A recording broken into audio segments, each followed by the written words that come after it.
Welcome and good evening. You have found your way to history after midnight, and I am so glad you are here. Settle in now. Pull that blanket up just a little higher. Let your shoulders drop. Let your jaw unclench. You do not need to go anywhere tonight. You do not need to do anything. Tonight, I am going to take you somewhere so ancient, so deeply old, that the very air will feel different when we arrive together. The world we are about to visit has been sleeping for thousands of years, and tonight, it is going to breathe again, gently, slowly, just for you. Before we step into the past tonight, I want to ask you something simple and easy. Leave me a comment whenever you get a chance, telling me which historical era you find most peaceful to think about. Or if you prefer something even simpler, just tell me where in the world you are resting tonight. Maybe you are lying in a quiet room in the American Midwest, with rain tapping softly on your window. Maybe you are in California, with the distant hum of the Pacific somewhere in the back of your mind.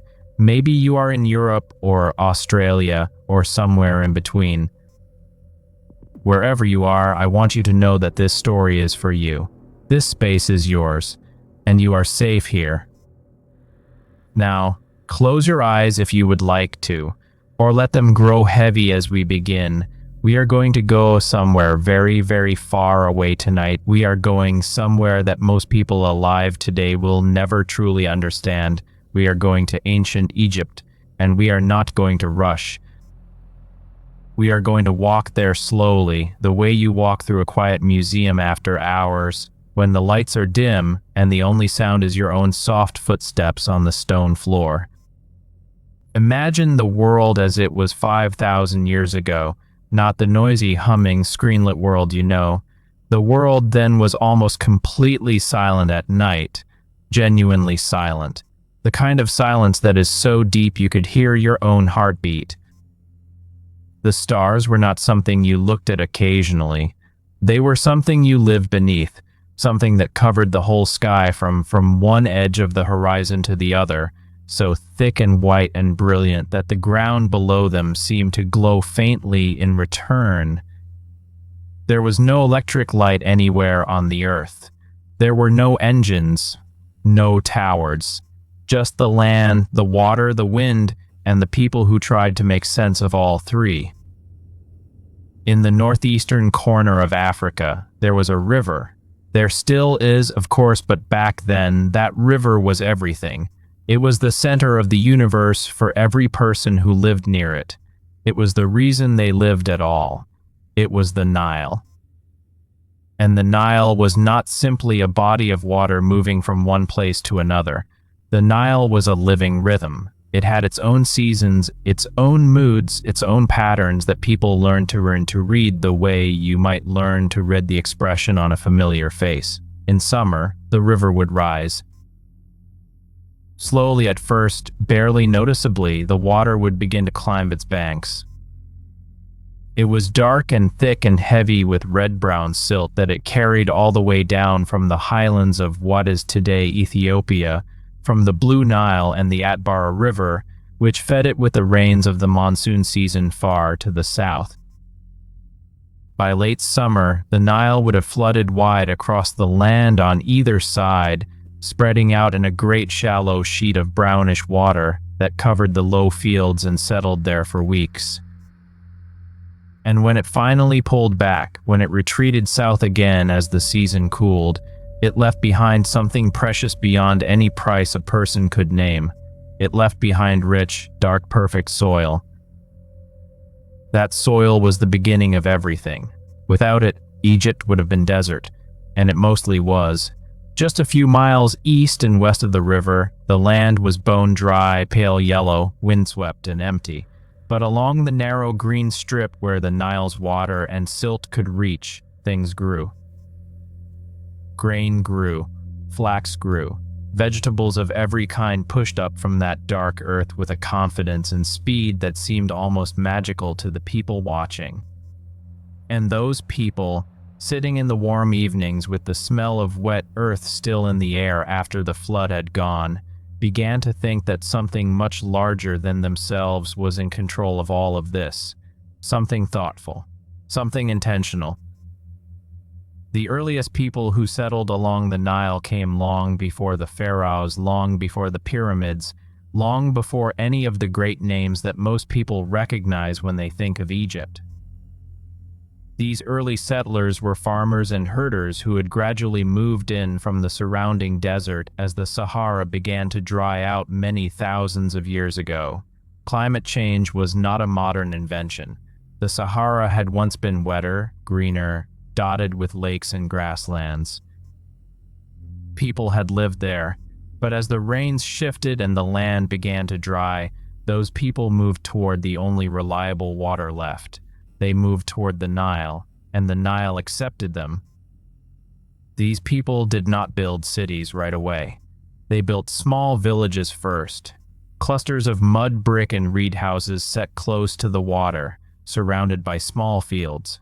They buried their dead carefully with objects that suggest they believed in something after life ended. They wore jewelry made from shells and stones. They made pottery, some of it painted with wonderful simple designs of boats and animals and human figures. They looked at the sky and they wondered. They watched the stars and noticed that certain stars appeared and disappeared at predictable times, and that those appearances seemed to match the rising and falling of the Nile. They began to understand that the world was governed by cycles, by patterns that could be learned and worked with, and even, perhaps, honored with the right offerings and the right words.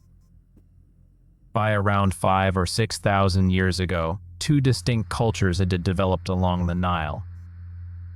In the north, in the low flat land where the Nile spread out into multiple channels before reaching the sea, there was one group of people, with their own pottery style, their own burial customs, their own way of doing things. Historians call this the Bedtime culture. In the south, in the long, narrow valley that stretched deep into Africa, there was another group entirely, one that historians call the Nile culture, named for a site in Upper Egypt where many of their remains were found. These two cultures were not identical.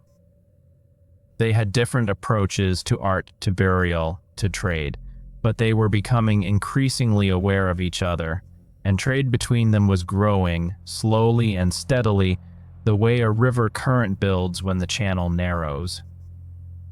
The Nile culture is particularly fascinating to think about quietly at night, because it gives us the first real glimpse of the ideas that would eventually become the world of the Pharaohs. Their pottery began to show more elaborate scenes. Their graves became more carefully arranged, with the dead laid in specific positions and surrounded by objects that seemed to represent their status in life. Some graves were clearly larger, better furnished, the resting places of people who had more than others. Power was beginning to concentrate. Some people were accumulating more food, more craft goods, more followers, and with more followers came more ability to organize, to plan, to build. By around 3,100 years before the Common Era, something happened that changed the course of human history in a way that we are still feeling today. Upper and Lower Egypt were unified into a single political entity under a single ruler. The exact details of how this happened are something historians still discuss carefully, because the written record from that time is thin and hard to read. But tradition, as preserved in later Egyptian writing, gives us a king, a first king, a unifier. His name, as best as we can reconstruct it, was Narmer, or perhaps Menes. These may have been the same person. They may have been two people remembered as one. The ancient Egyptians themselves sometimes conflated them, and across 3,000 years of storytelling, the original facts became smoothed and polished like a stone in a river until the historical truth and the legendary truth became one thing. Narmer left us something extraordinary, a flat piece of gray-green stone about 64 centimeters tall, carved on both sides with images that tell a story. This object, which we call the Narmer Palette, was found in the ancient city of Hierakonpolis in Upper Egypt in 1898, and it now sits in the Egyptian Museum in Cairo. When you look at it even in photographs, even from across thousands of years of time, there is something deeply affecting about it. On one side, a large figure wearing the tall, white crown of Upper Egypt raises a weapon over a kneeling enemy. Behind him, a servant carries his sandals. Above the scene, a hawk holds a human head attached to a papyrus plant, which in the symbolic language of the time meant the conquest of the north. On the other side, the same figure wears the red crown of Lower Egypt and walks in a procession past headless bodies of enemies whose heads have been placed between their own legs. The two sides of the stone seem to show the same king in both crowns, the king of both lands, the first ruler of a unified Egypt. Think about what that moment meant. For the first time in human history, a large and complex region was being organized under a single central authority. There had been city-states before in Mesopotamia and elsewhere, but this was different. This was a long, linear country that depended entirely on one river, and the person who controlled that river, or at least the trade and agriculture along it, was the most powerful person on earth, and that person was now one man.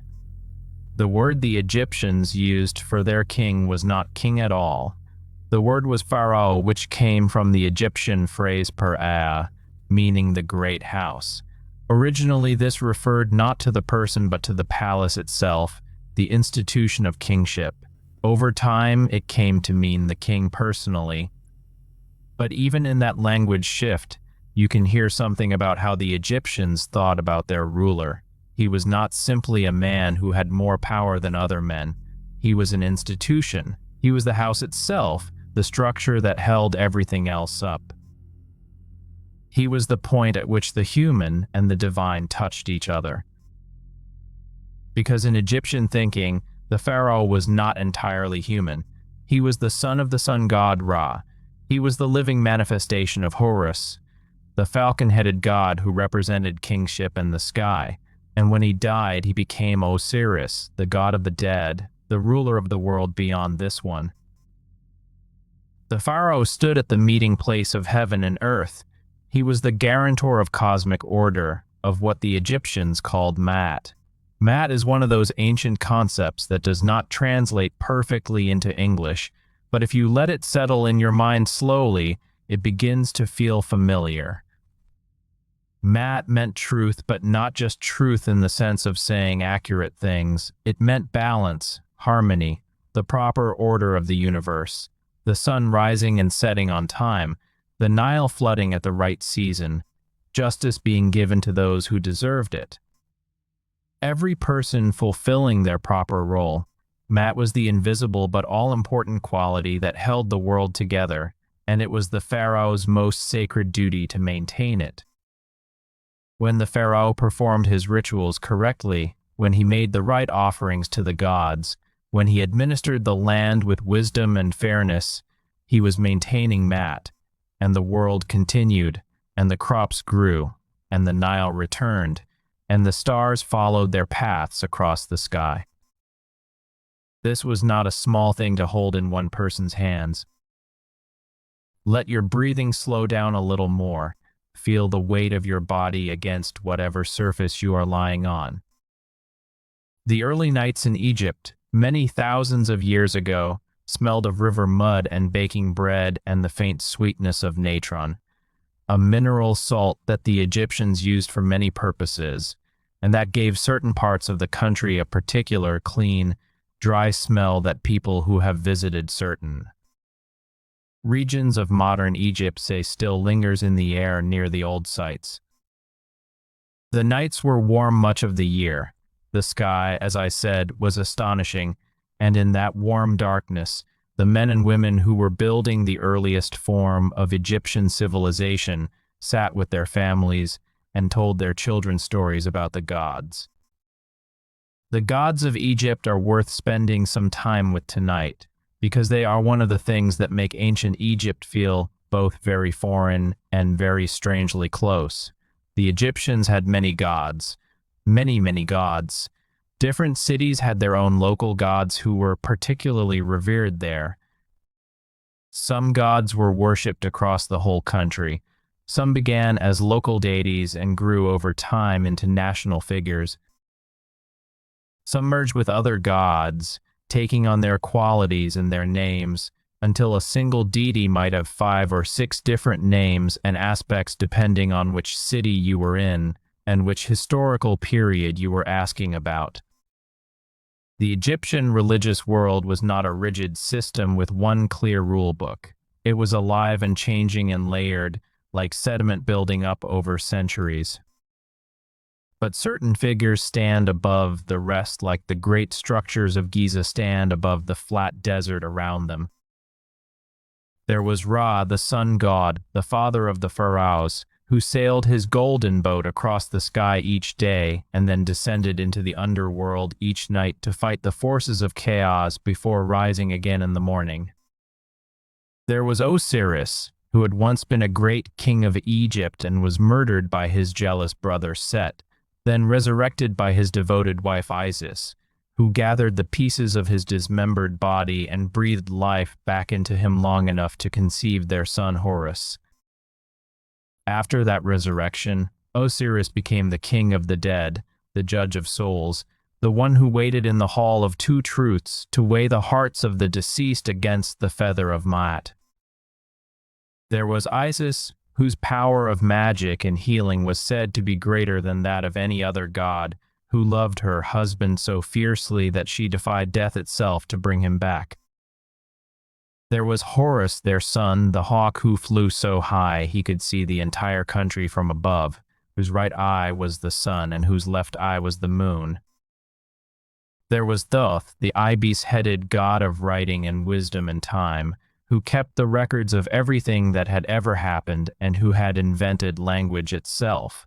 There was Anubis, the jackal-headed guardian of the dead, who oversaw the process of embalming and escorted souls to their judgment. There was Hathor, the goddess of love and music and joy, who sometimes appeared as a cow and was associated with the Milky Way, which the Egyptians saw as a great river of milk across the sky. There was Sekhmet, the lion-headed goddess of war and disease and healing, whose breath could burn like desert wind, who had once come close to destroying all humanity before Ra tricked her into drinking red-dyed beer that she mistook for blood, and she fell asleep, and the world was saved. These were not distant, impersonal forces. The Egyptians talked about these gods the way people talk about members of their own extended family, complicated relatives with long histories and well-known quirks and occasional disagreements that everyone knows the story of. The myths were told and retold, painted on walls and carved into stone, and written on papyrus, generation after generation, changing slightly each time in the way that all living stories change.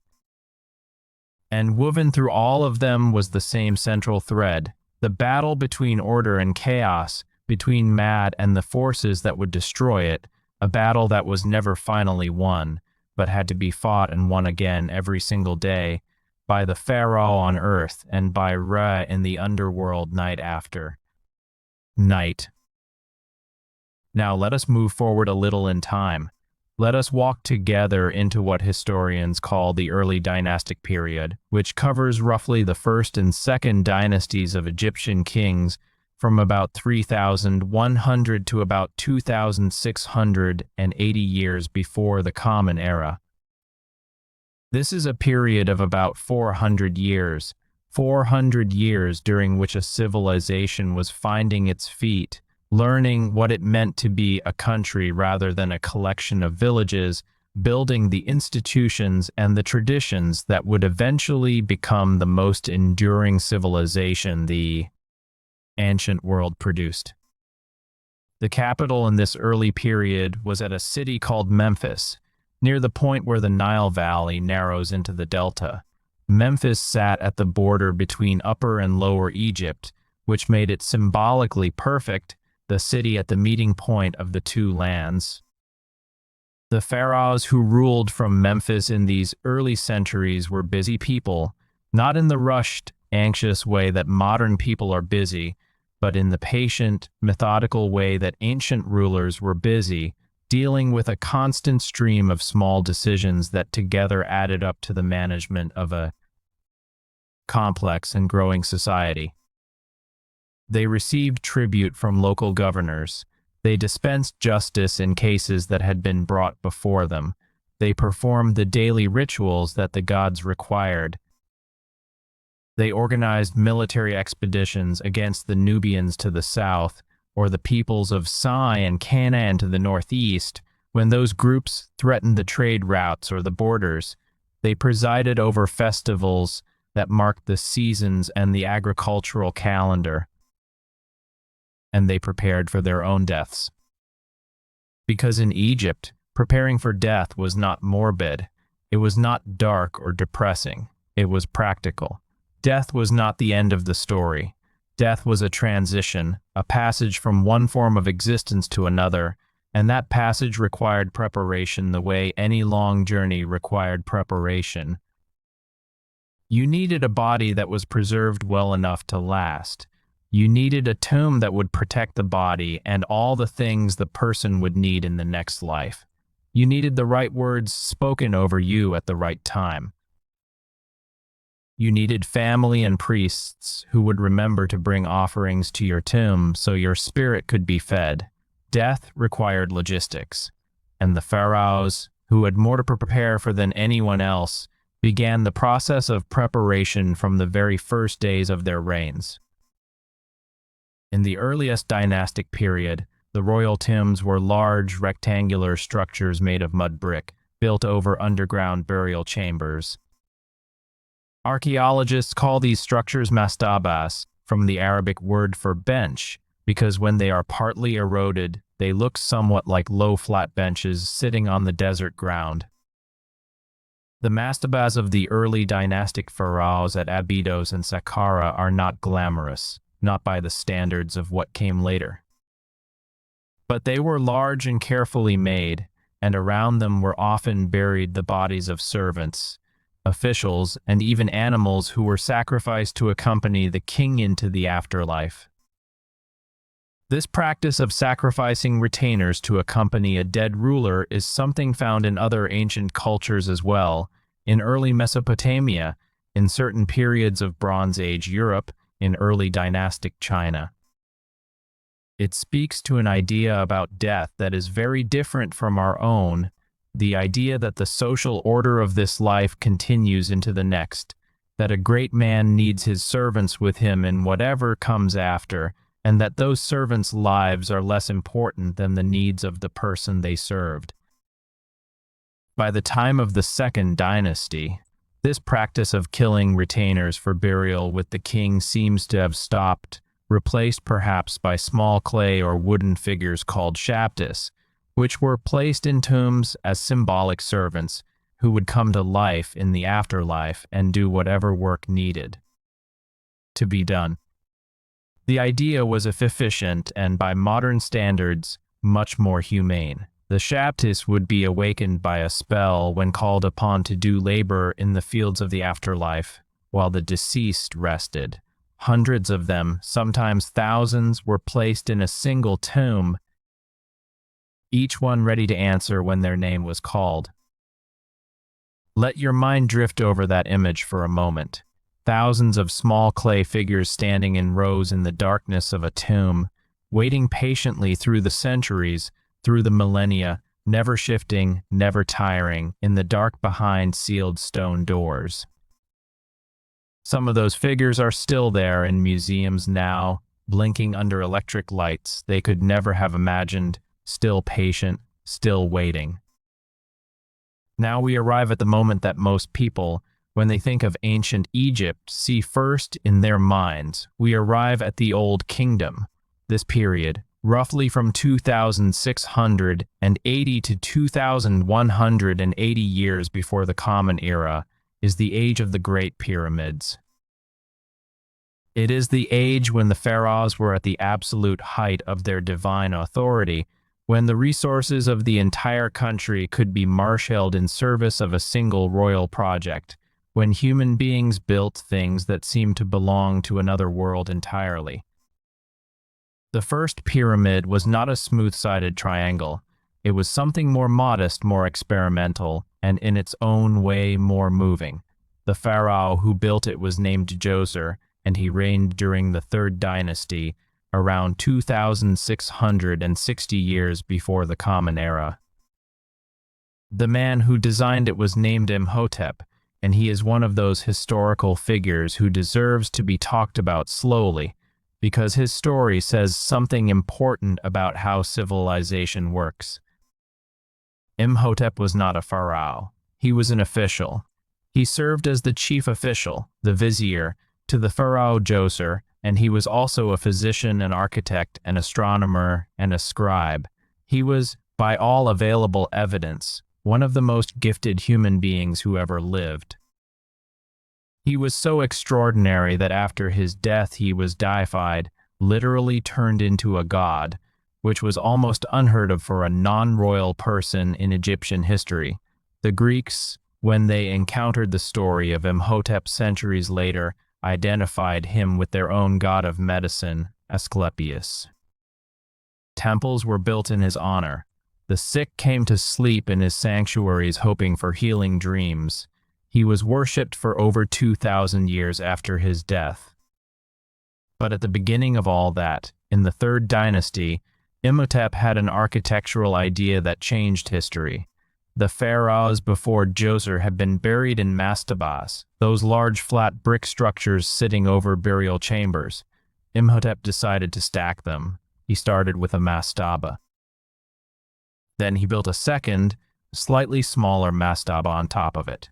Then a third, then a fourth, then a fifth, then a sixth. 6 layers of stone, each one slightly smaller than the one below, stepping up toward the sky in a shape that had never been built before.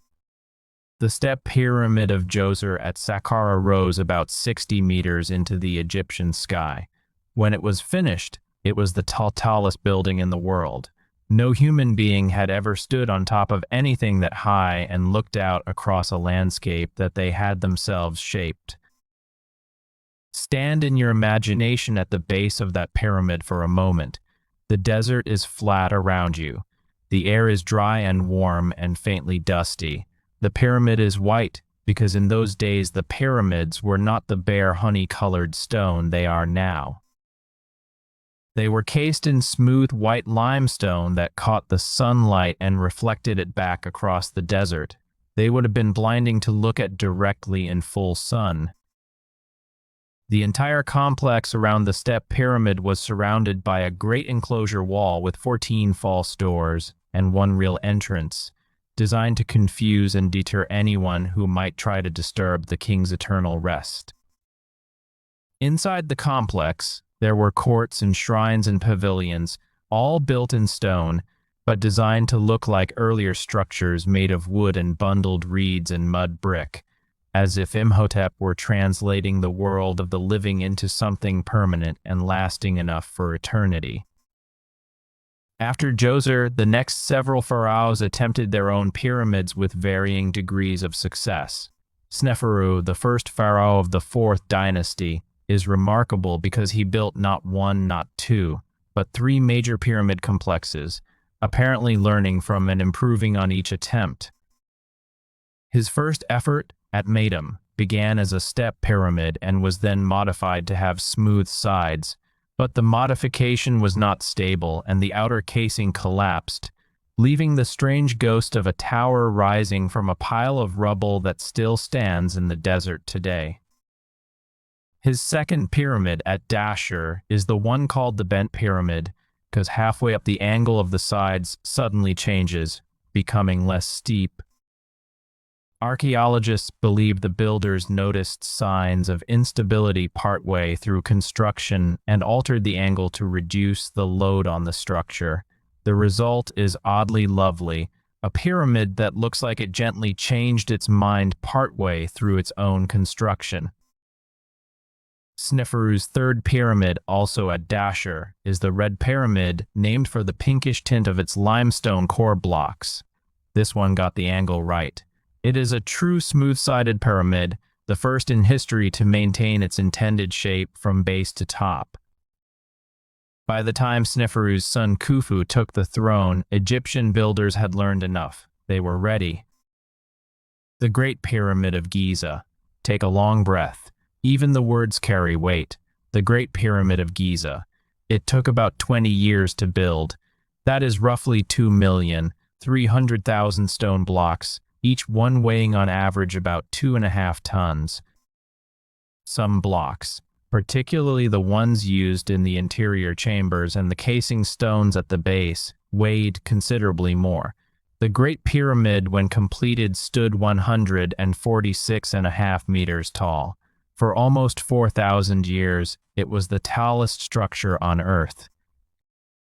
Nothing surpassed it until the Lincoln Cathedral in England was completed in the 14th century of the Common Era. 4,000 years. Think about what that span of time contains. The entire history of the Roman Empire, the entire span of Christianity, the Middle Ages, the Renaissance, the Enlightenment, all of European and American history right up to the medieval cathedrals. And through all of it, for all of those thousands of years, there stood the Great Pyramid, still the tallest thing people had ever built.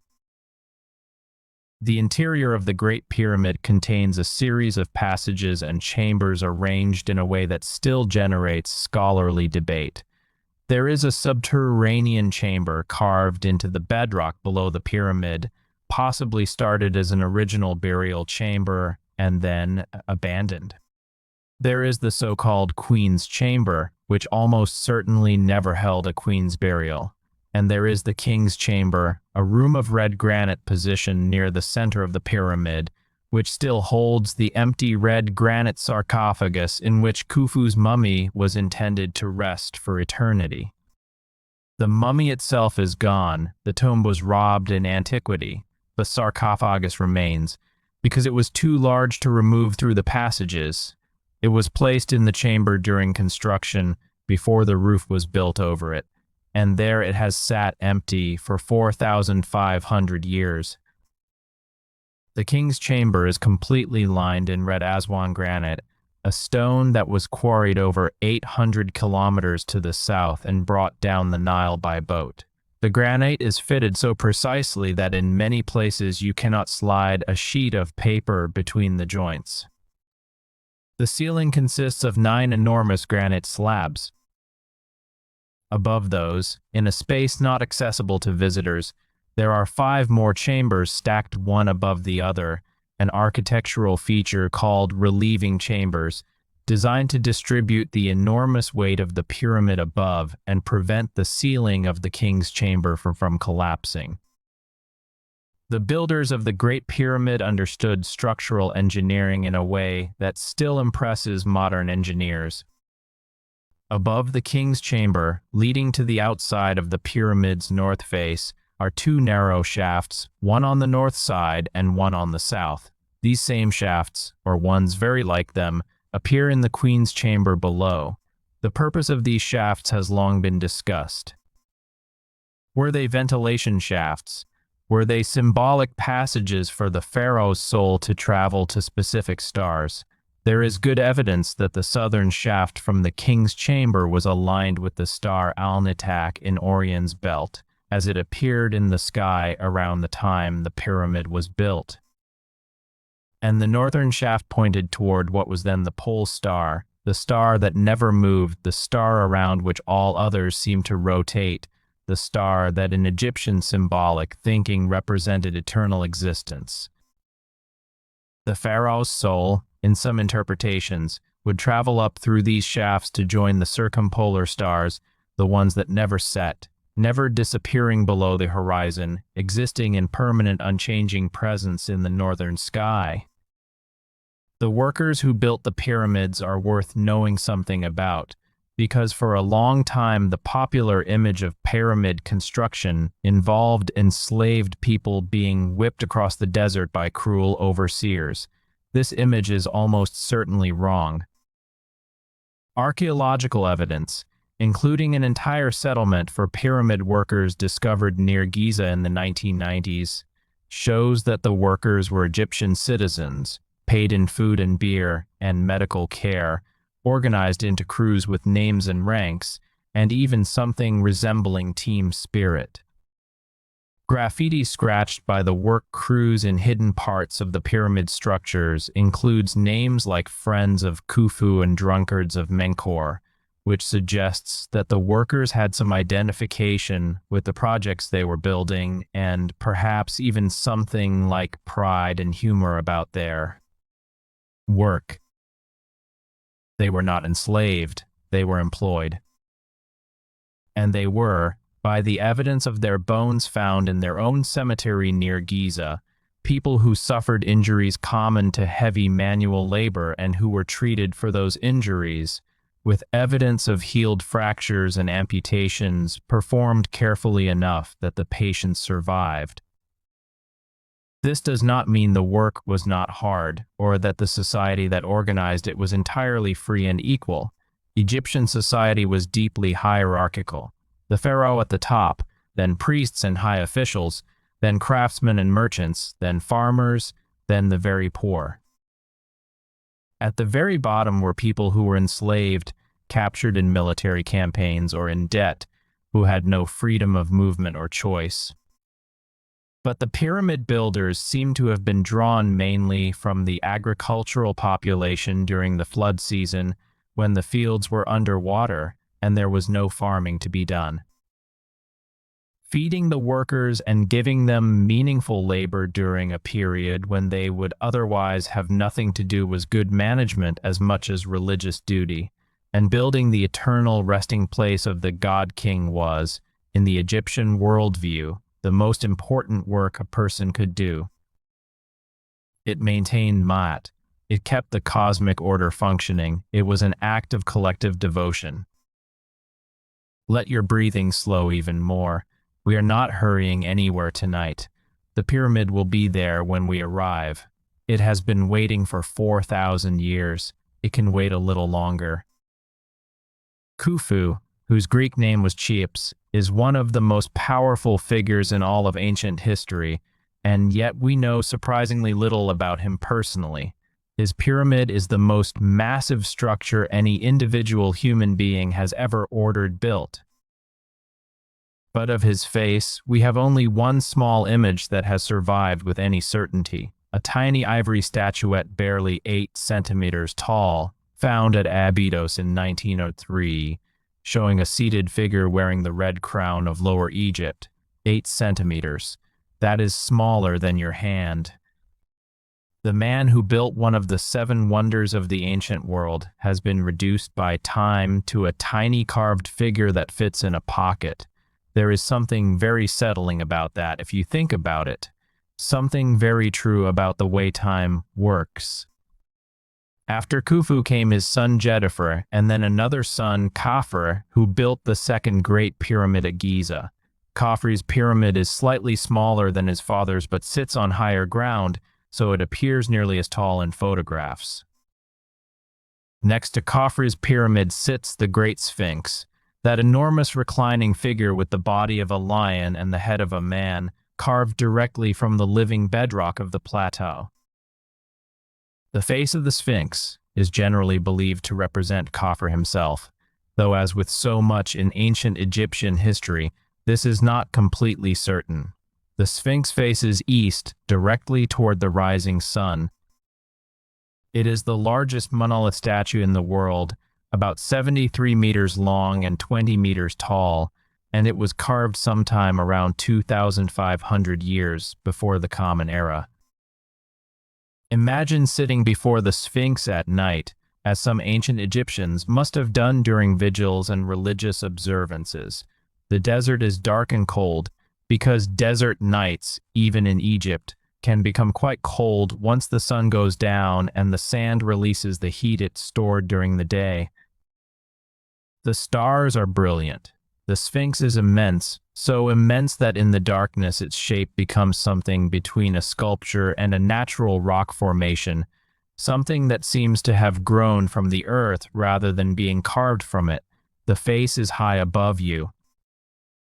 The expression is serene and distant, looking somewhere past the horizon, looking at something none of us can see. Between the paws of the Sphinx, later pharaohs would place commemorative stones. The most famous of these is the dream stele of Thutmose IV, a pharaoh who lived over 1,000 years after the Sphinx was carved. The stele tells the story of how Thutmose, when he was still a prince and not yet king, went hunting in the desert near Giza and fell asleep in the shadow of the Sphinx. In his dream, the Sphinx spoke to him.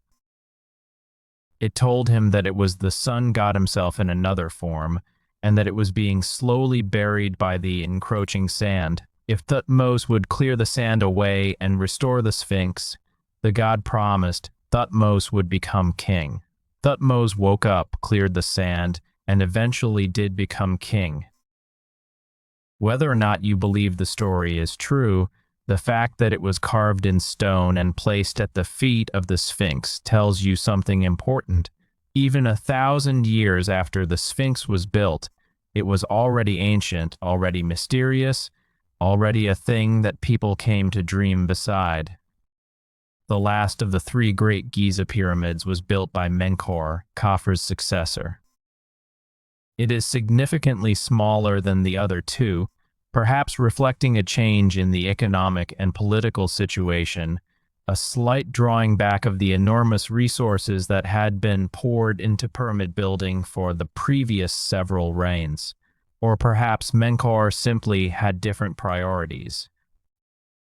There is a famous ancient story about him, preserved by the Greek historian Herodotus, who visited Egypt in the 5th century before the Common Era. Herodotus was told that a king named Mycerinus, which was the Greek version of Menkaure's name, had received an oracle telling him that he had only 6 years left to live. The king was angry at this. He had been a good and just ruler, far better than his predecessors, and he felt it was unfair that he should die so young. To double his allotted time, he ordered torches lit every night and spent every night feasting and celebrating, turning his nights into days, so that he would have 12 years of life instead of 6. The story is probably not literally true, but it is a beautiful image, a king lighting torches against the darkness, refusing to sleep, trying to trick time itself. As the 4th dynasty gave way to the 5th and 6th dynasties, something began to shift in the relationship between the pharaoh and the rest of Egyptian society. The enormous cost of pyramid construction, the sheer expense of organizing and feeding tens of thousands of workers for decades at a time, had a leveling effect on royal power. High officials and priests began to accumulate their own wealth and status. Local governors, called nomarchs, grew more independent. The pharaoh was still divine, still the center of the Egyptian universe, but the universe was beginning to have more gravity in more places at once. The pyramid complexes of the 5th dynasty pharaohs are smaller than those of the 4th dynasty, but they introduced something important that the 4th dynasty pyramids lack: text. Beginning with the pharaoh Unas, who ruled at the end of the 5th dynasty around 2375 years before the Common Era, the interior walls of the burial chambers were covered with hieroglyphic inscriptions. These inscriptions are called the pyramid texts, and they are the oldest religious texts in the world. Let that settle for a moment. The oldest religious writings on earth. They were already ancient when Homer composed the Iliad. They were already 1,000 years old when Moses was supposed to have lived. They were already 2,000 years old when Jesus was born. The pyramid texts are a collection of spells and prayers and hymns and ritual instructions, all designed to help the pharaoh's soul make the journey through death successfully, to protect him from the dangers of the underworld, to ensure that he was recognized and welcomed by the gods, and to guarantee his transformation into a being of light that could join the eternal company of the stars. The language of the pyramid texts is some of the most remarkable ever composed by human minds. It is not dry or bureaucratic. It is alive and strange and sometimes deeply beautiful. One of the most famous passages describes the pharaoh ascending to the sky, taking his place among the stars. The sky's reed floats are set in place for me, that I may cross on them to the horizon, to Horakti. I will cross on them to Ra. The sky is heavy with mist, and it rains on the arm of the Scorpion constellation. The fields are cool. The canals are flooded. The great lake is alive with frogs. I have gone, I have come to you, my father, I have come to you, Ra. The image of a soul ascending through the sky, while mist hangs heavy and frogs call out across flooded fields. It is not an image that belongs to a world entirely different from ours. It belongs to every world where someone has lain awake at night and wondered what lies on the other side of the darkness. As we move through the later centuries of the Old Kingdom, the Sixth Dynasty presents us with one of the longest reigning individuals in recorded history. The pharaoh Pepi II came to the throne as a very young child, some accounts say as young as 6 years old, and by the most generous estimates of his reign, he ruled for up to 94 years. If this is accurate, and some historians question it, then Pepi II was still technically pharaoh at an age when no person in his world could have expected to see him alive. He outlived his heirs. He outlived his ministers. He outlived his generation entirely. And as he aged, the institutions of Egypt that depended on a functioning, active pharaoh at their center began to weaken. The nomarchs, the local governors, grew more powerful. The central administration grew less coherent. The idea of a unified Egypt governed by a single divine will begin to fray around the edges. After Pepi II, the Old Kingdom collapsed. Historians call what followed the First Intermediate Period a span of roughly 140 years during which Egypt was fragmented, divided between competing local rulers, and experienced something close to civil war in some periods. For a civilization that defined itself by the concept of Mat, by order and harmony and the proper functioning of the cosmic whole, this must have been deeply unsettling. There are texts from this period, called the Lamentations, which describe a world turned upside down. The poor become rich and the rich become poor. The man who had nothing now owns land. The noble goes hungry. Children no longer respect their parents. The Nile no longer floods properly. The temples fall silent. These texts may exaggerate the chaos for rhetorical effect. They also reflect a real truth, that the First Intermediate Period was a time of genuine disruption, genuine suffering, and a genuine loss of confidence in the structures that had organized Egyptian life for centuries. And yet, out of that disruption came something new.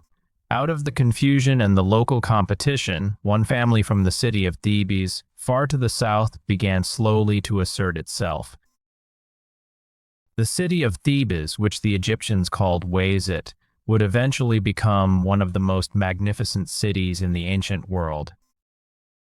But at the beginning of the Middle Kingdom period, around 2055 years before the Common Era, it was simply the home base of a particularly determined and capable set of rulers who, over several generations, managed to reunify Egypt and restore something of the old order.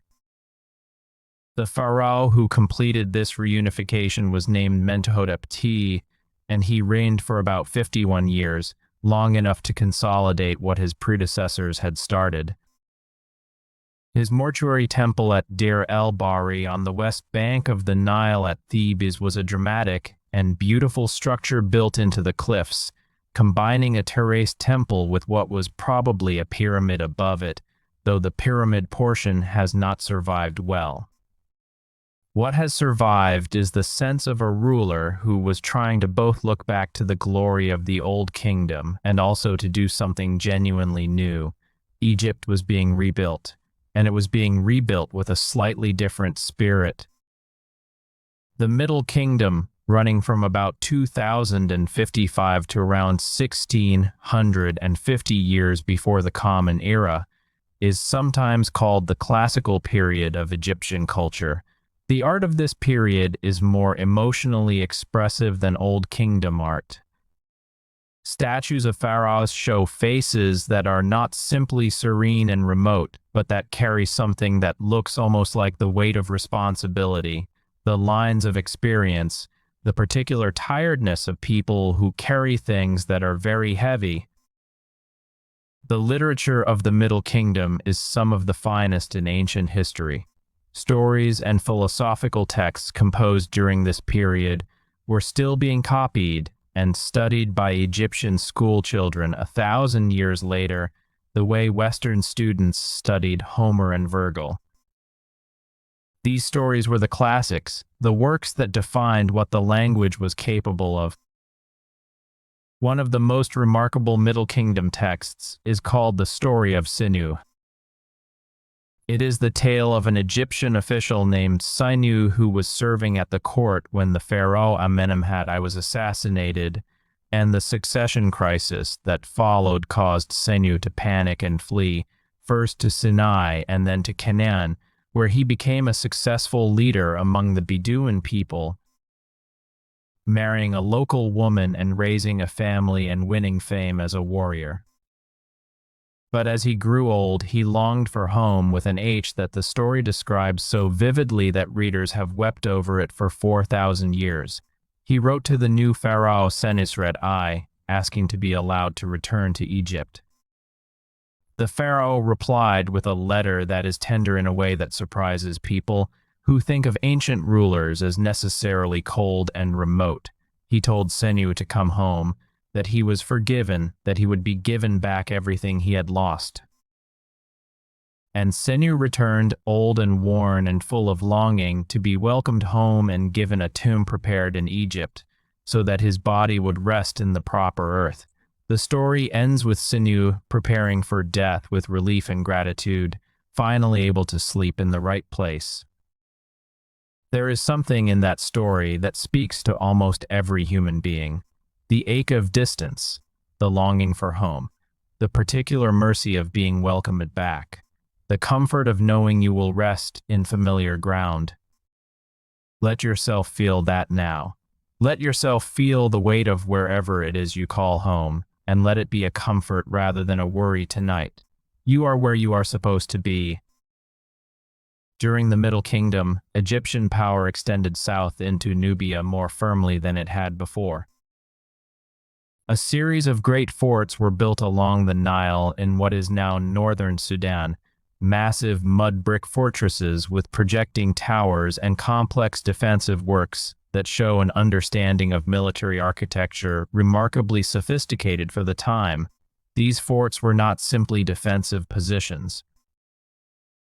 They were also administrative centers, trading posts, and symbols of Egyptian authority in a region that Egypt was determined to control. Nubia, which the Egyptians called Kush or Ta City, meaning land of the bow, was one of the primary sources of gold, which Egypt needed in enormous quantities for its temples and tombs and royal courts. It was also a source of soldiers, ivory, and other goods. The relationship between Egypt and Nubia was long and complicated, one of conquest and resistance and eventual deep cultural exchange, and we will come back to it later in our journey tonight. The Middle Kingdom ended in a way that must have felt, to the people who lived through it, like the end of the world.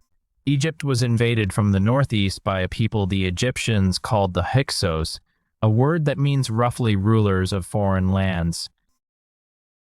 The Hyksos were a Semitic people from the region of Canaan and perhaps further east, and they had been settling in the northeastern delta region of Egypt gradually for some time before they suddenly, in the course of a few decades, took political control of a large part of the country.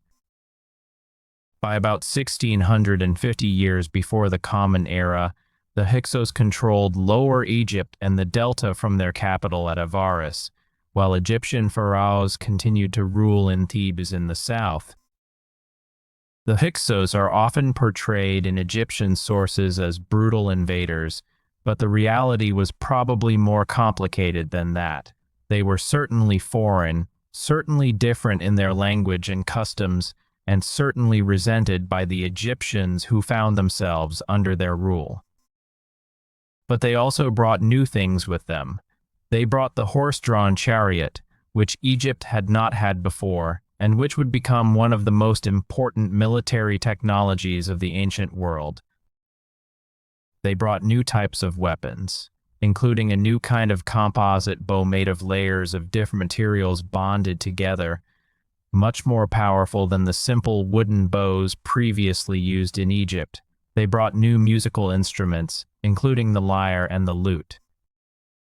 They brought new types of pottery, and they continued to use the Egyptian administrative and economic systems that they had inherited, adapting to Egyptian culture even as they imported their own. The second intermediate period, during which Egypt was divided between the Hyksos in the north and the Theban pharaohs in the south, lasted about 100 years, and then out of Thebes came a family that had had enough. The 17th dynasty pharaohs of Thebes began a war to expel the Hyksos.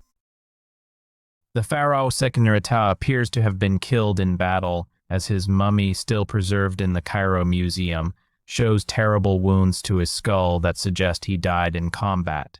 His son Kamose continued the campaign, pushing the Hyksos back northward. And then Kamose's younger brother, who would become the first pharaoh of the 18th dynasty and the founder of what we call the New Kingdom, finished the job. His name was Ahmose. He was probably still a teenager when he came to the throne after his brother's death, but he grew into one of the most effective military leaders in Egyptian history. He drove the Hyksos out of Egypt entirely, pushed them back into Canaan, laid siege to and captured their city in southern Palestine, and then turned south and re-established Egyptian authority in Nubia.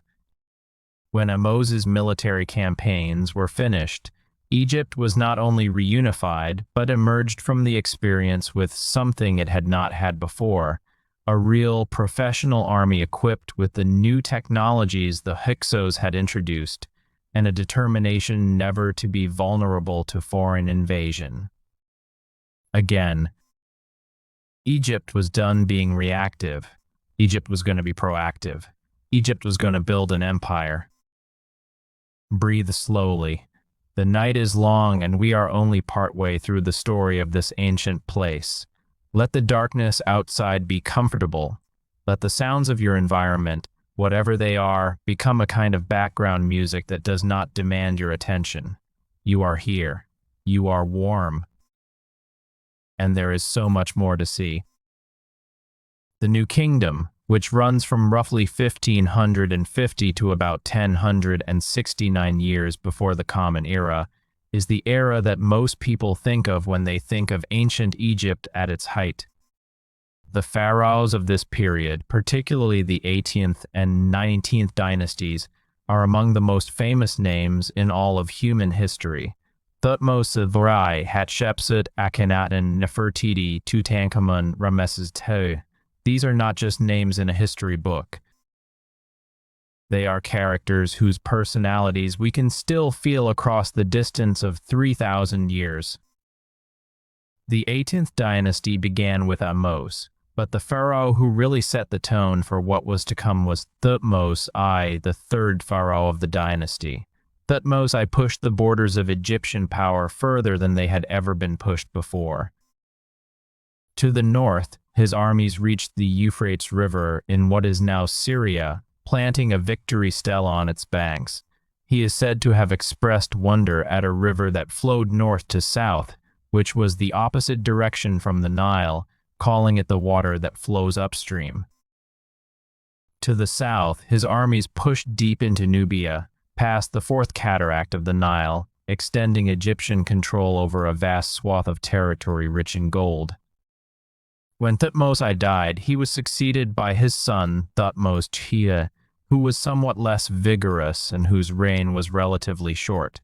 Thutmose Hawi had a wife, a great royal wife, who was also his half-sister according to the genealogies we have, which was a common dynastic arrangement in Egypt. This woman was named Hatshepsut, and she is one of the most remarkable people who ever lived. When Thutmose II died, his heir was a boy still too young to rule, a child named Thutmose, son of a secondary wife, not of Hatshepsut. Hatshepsut became regent, ruling on behalf of the child. And then, after a few years of regency, something extraordinary happened. Hatshepsut stopped being regent. She became Pharaoh, in a name only, fully, formally, with all the titles and all the regalia. She was depicted in statues and carvings wearing the double crown, wearing the royal beard, holding the crook and flail of kingship. The inscriptions referred to her in the masculine.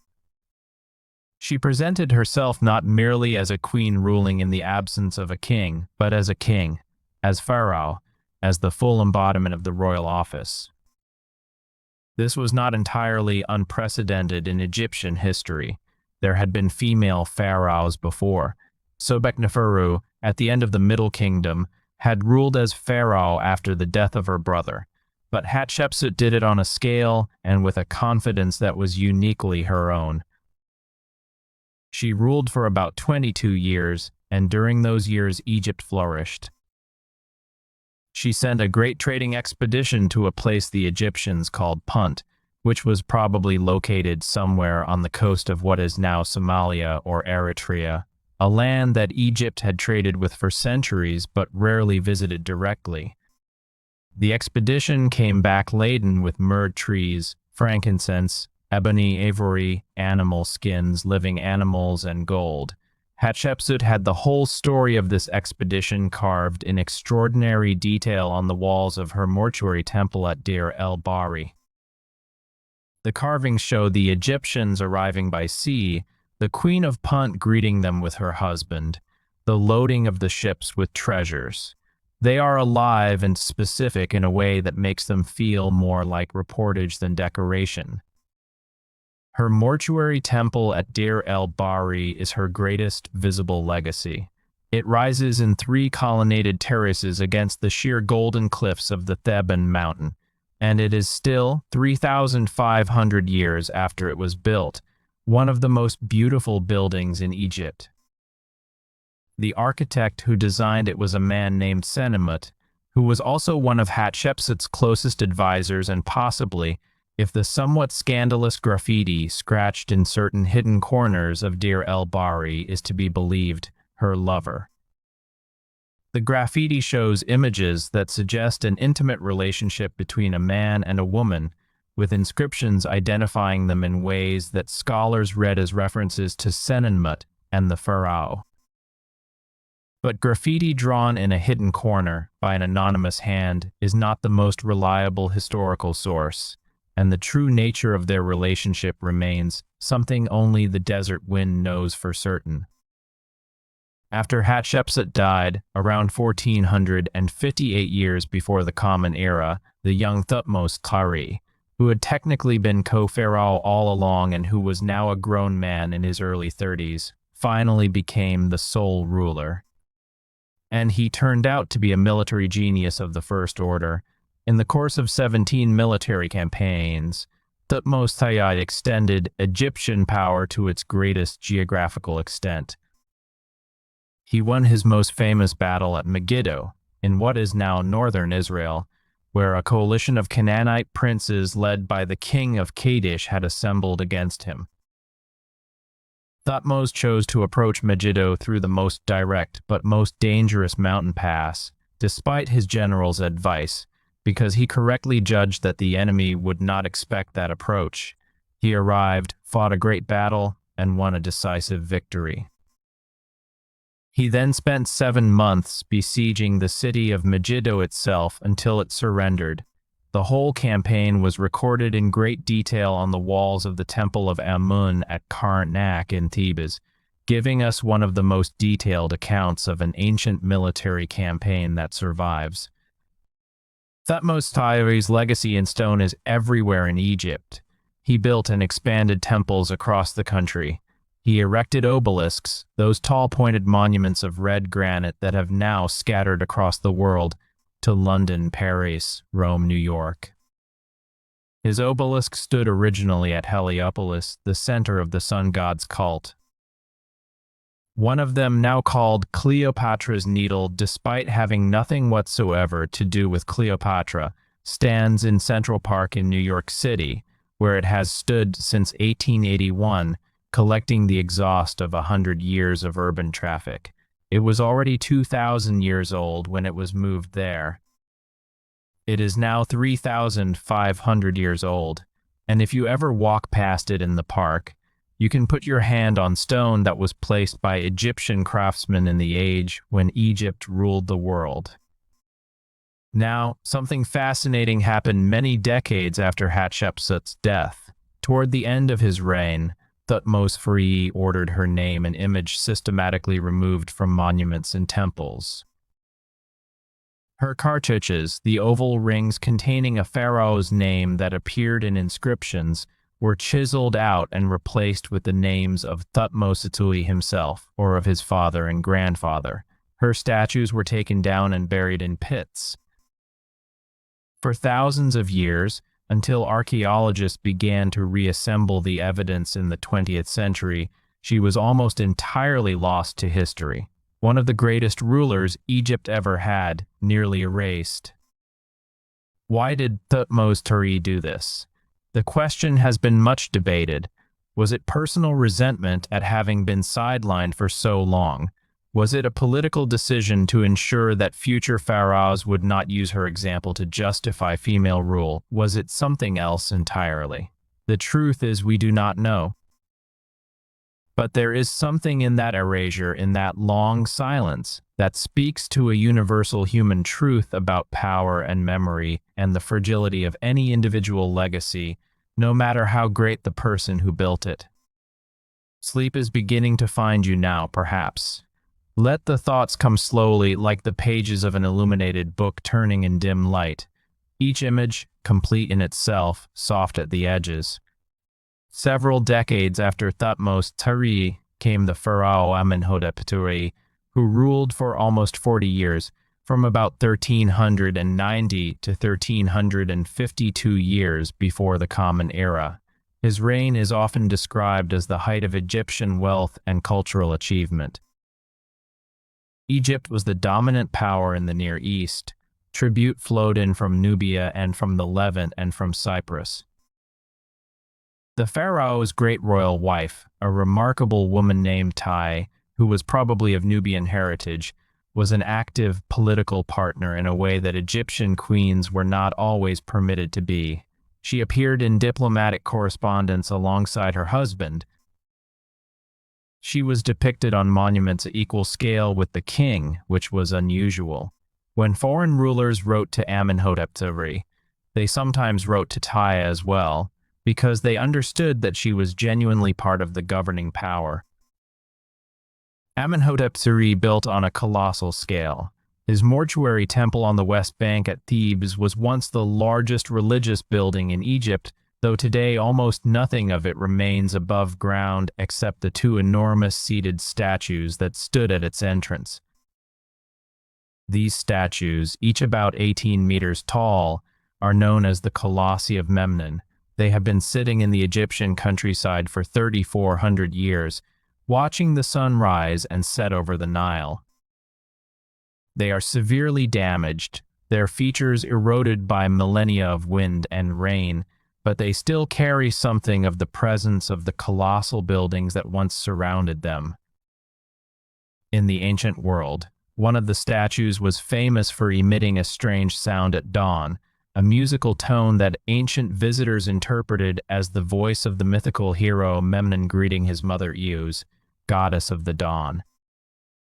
The sound probably resulted from the expansion of the stone as it warmed in the morning sun after the cold of the night, causing a crack to vibrate.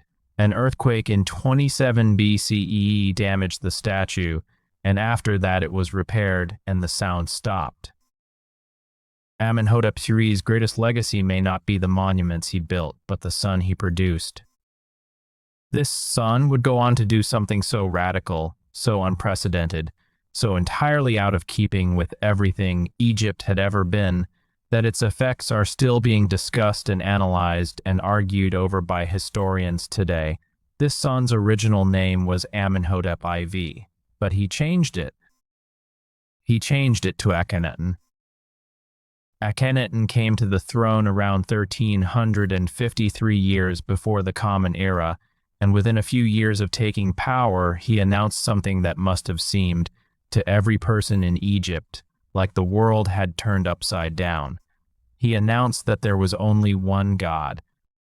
Not the many gods of Egypt, not Ra and Osiris and Isis and Mun and Horus and the dozens of others, one. A single divine force, the Aten, the disk of the sun itself, the source of all light and life and warmth in the universe. And he, Akhenaten, was that God's only earthly representative. The sole intermediary, the one person through whom the Aten's blessing could reach humanity. He closed the temples of the other gods. He stopped the official cult rituals. He sent workers to chisel the names of Amun, the great state god of Thebes, off monuments across the country. Amun's name appeared in his own birth name Amenhotep, which is why he changed it. He founded a brand new capital city on a stretch of uninhabited desert cliff on the east bank of the Nile, roughly halfway between Memphis and Thebes. He named it Akhetaten, meaning horizon of the Aten. We call it Amarna today. He moved his entire court there, built his palaces and temples there, and decreed that this city would be the center of the new order. The art of Amarna broke every convention of Egyptian artistic tradition. Egyptian art for thousands of years had been governed by strict rules about how to depict the human form. The face in profile, the shoulders facing forward, the body at three-quarter view, everything simultaneously visible, as if the goal was to show all parts of a person rather than to show how they looked from one specific angle. Amarna art abandoned this and created something new, something that to a modern eye looks oddly more natural, but that must have looked startlingly strange to ancient Egyptians. The Pharaohs family was shown relaxing together, playing with their daughters, offering flowers to the Aten, performing the intimate private rituals of family life. Akhenaten himself was shown with a body that is unlike any other pharaoh's, elongated skull, narrow shoulders, wide hips, a belly that is soft and rounded. Whether these features reflect a real physical condition, an artistic style, a theological statement about the pharaoh's divine androgyny, or something else entirely, scholars have been debating for a century. Beside Akhenaten in these intimate family scenes stood one of the most beautiful faces in the ancient world. We know her name, Nefertiti. Her name means the beautiful one has come. And there is a bust of her, carved from limestone and painted, found in 1912 in the workshop of the court sculptor Thutmose at Amarna, now held in the News Museum in Berlin, that is so perfect in its capture of a human face that people who see it for the first time often stop moving and simply look. The left eye is missing, probably lost in antiquity, but the right eye, with its painted detail and the curve of the eyelid above it, looks back at you across 3,300 years with an expression that is alert and composed and entirely present. Nefertiti was not just beautiful. She was powerful. Images show her performing acts that were traditionally the exclusive domain of the pharaoh, including smiting enemies. She may have ruled as pharaoh herself for a brief period after Akhenaten's death, under a name that scholars have pieced together from fragmentary evidence. Akhenaten's religious revolution did not outlast him. When he died around 1336 years before the Common Era after a reign of about 17 years, the reaction was swift. The temples of the old gods were reopened. The name of Amun was restored. The city of Amarna was abandoned and eventually dismantled, its stones taken away to be used in other building projects. Akhenaten himself, and the Pharaohs who had succeeded him directly, were removed from the official king lists. They became the ones who were not named, the ones who had disrupted Ma'at so severely that their very existence was expunged from the record. The young pharaoh who came after the brief reign of Akhenaten's immediate successor was named Tutankhaten, the living image of the Aten. But he changed his name as part of the restoration of the old religious order to Tutankhamun, the living image of Amun. He was probably 9 or 10 years old when he came to the throne. He ruled for about 9 years. He died at approximately 18 or 19 years of age, and then he was forgotten, his name erased from the lists along with those of the Amarna period rulers who preceded him. He would have remained entirely forgotten, just another footnote in the complex history of a dynasty, except for what happened in November of 1922. An English archaeologist named Howard Carter, working in the Valley of the Kings on the West Bank at Luxor, the ancient Theban necropolis where the New Kingdom pharaohs had been buried in rock-cut tombs rather than pyramids, found something that every archaeologist who worked in Egypt had dreamed of. He found an intact royal tomb. Almost every royal tomb in Egypt had been robbed in antiquity. The gold and the jewels and the precious objects that the Egyptians buried with their dead were simply too tempting for too many desperate people over too many centuries. Even the Great Pyramids of Giza had been robbed, probably within a few centuries of the burials they contained, but the tomb of Tutankhamun, which was small and relatively modest by pharaonic standards, had been accidentally hidden. Shortly after his burial, workmen had built the huts for workers, constructing the later tomb of Ramesses VI directly above the entrance to Tutankhamun's tomb. The debris from that construction had buried Tutankhamun's entrance under meters of limestone chips, and there it had stayed, hidden, for over 3,000 years. Howard Carter, after years of searching in the Valley of the Kings with funding from his patron Lord Carnarvon, found the first step of the staircase leading down to the tomb's entrance on the 4th of November, 1922. He had Carnarvon summoned from England. On the 26th of November, with Carnarvon present, Carter made a small hole in the plastered doorway that led to the antechamber of the tomb. He held up a candle to the hole. Carnarvon asked him if he could see anything. Carter is reported to have replied, and these are perhaps the most famous words ever spoken by an archaeologist: "Yes, wonderful things." What Carter could see, crammed into that antechamber in the flickering candlelight, was the largest collection of ancient objects ever found together in a single place. Gilded furniture, chariots, carved wooden statues gilded in gold, beds shaped like animals, a cow, a hippo, a leopard, dozens of boxes and chests containing clothing and jewelry and ritual objects, and everywhere the gleam of gold.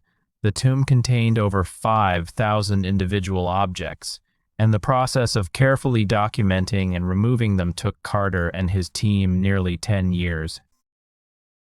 At the center of it all, in the innermost room, was the king himself, lying in a nest of 3 coffins, one inside the other, the innermost one made of solid gold, sealed within a stone sarcophagus, surrounded by 4 gilded shrines that filled the burial chamber almost completely. When the innermost golden coffin was finally opened, they found the mummy of a young man wearing a golden mask. That mask is now the most recognizable object to have survived from the ancient world.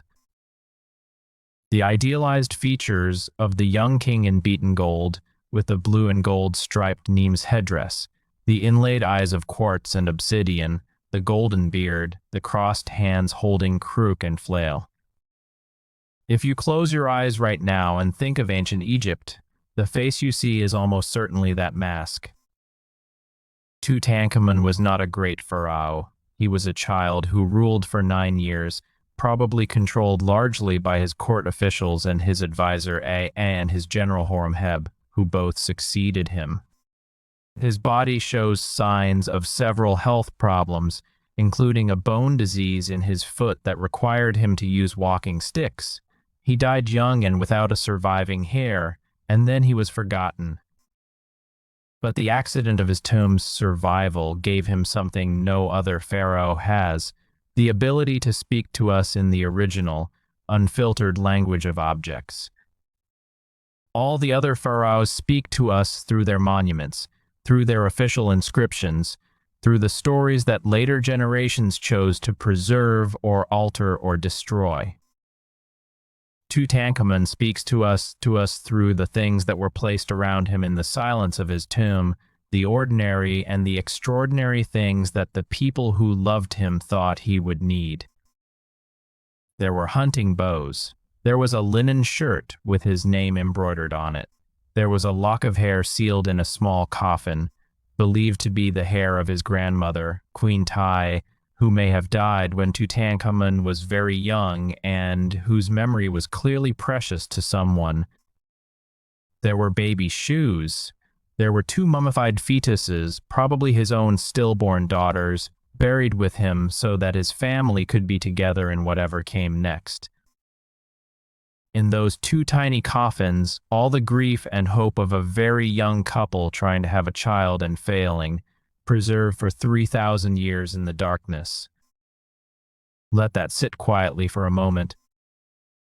After Tutankhamun, the 18th dynasty ended in a complicated way involving his advisor Ai ruling briefly, and then his general Horemheb, who had no blood connection to the royal family, taking the throne and ruling for about 27 years.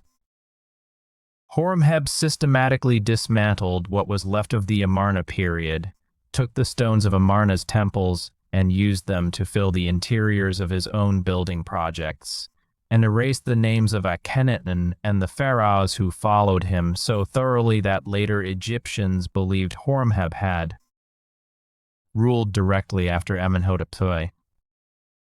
He also chose his own successor carefully, a trusted military officer named Ramesses, who would found a new dynasty and give his name to one of the most extraordinary periods in Egyptian history.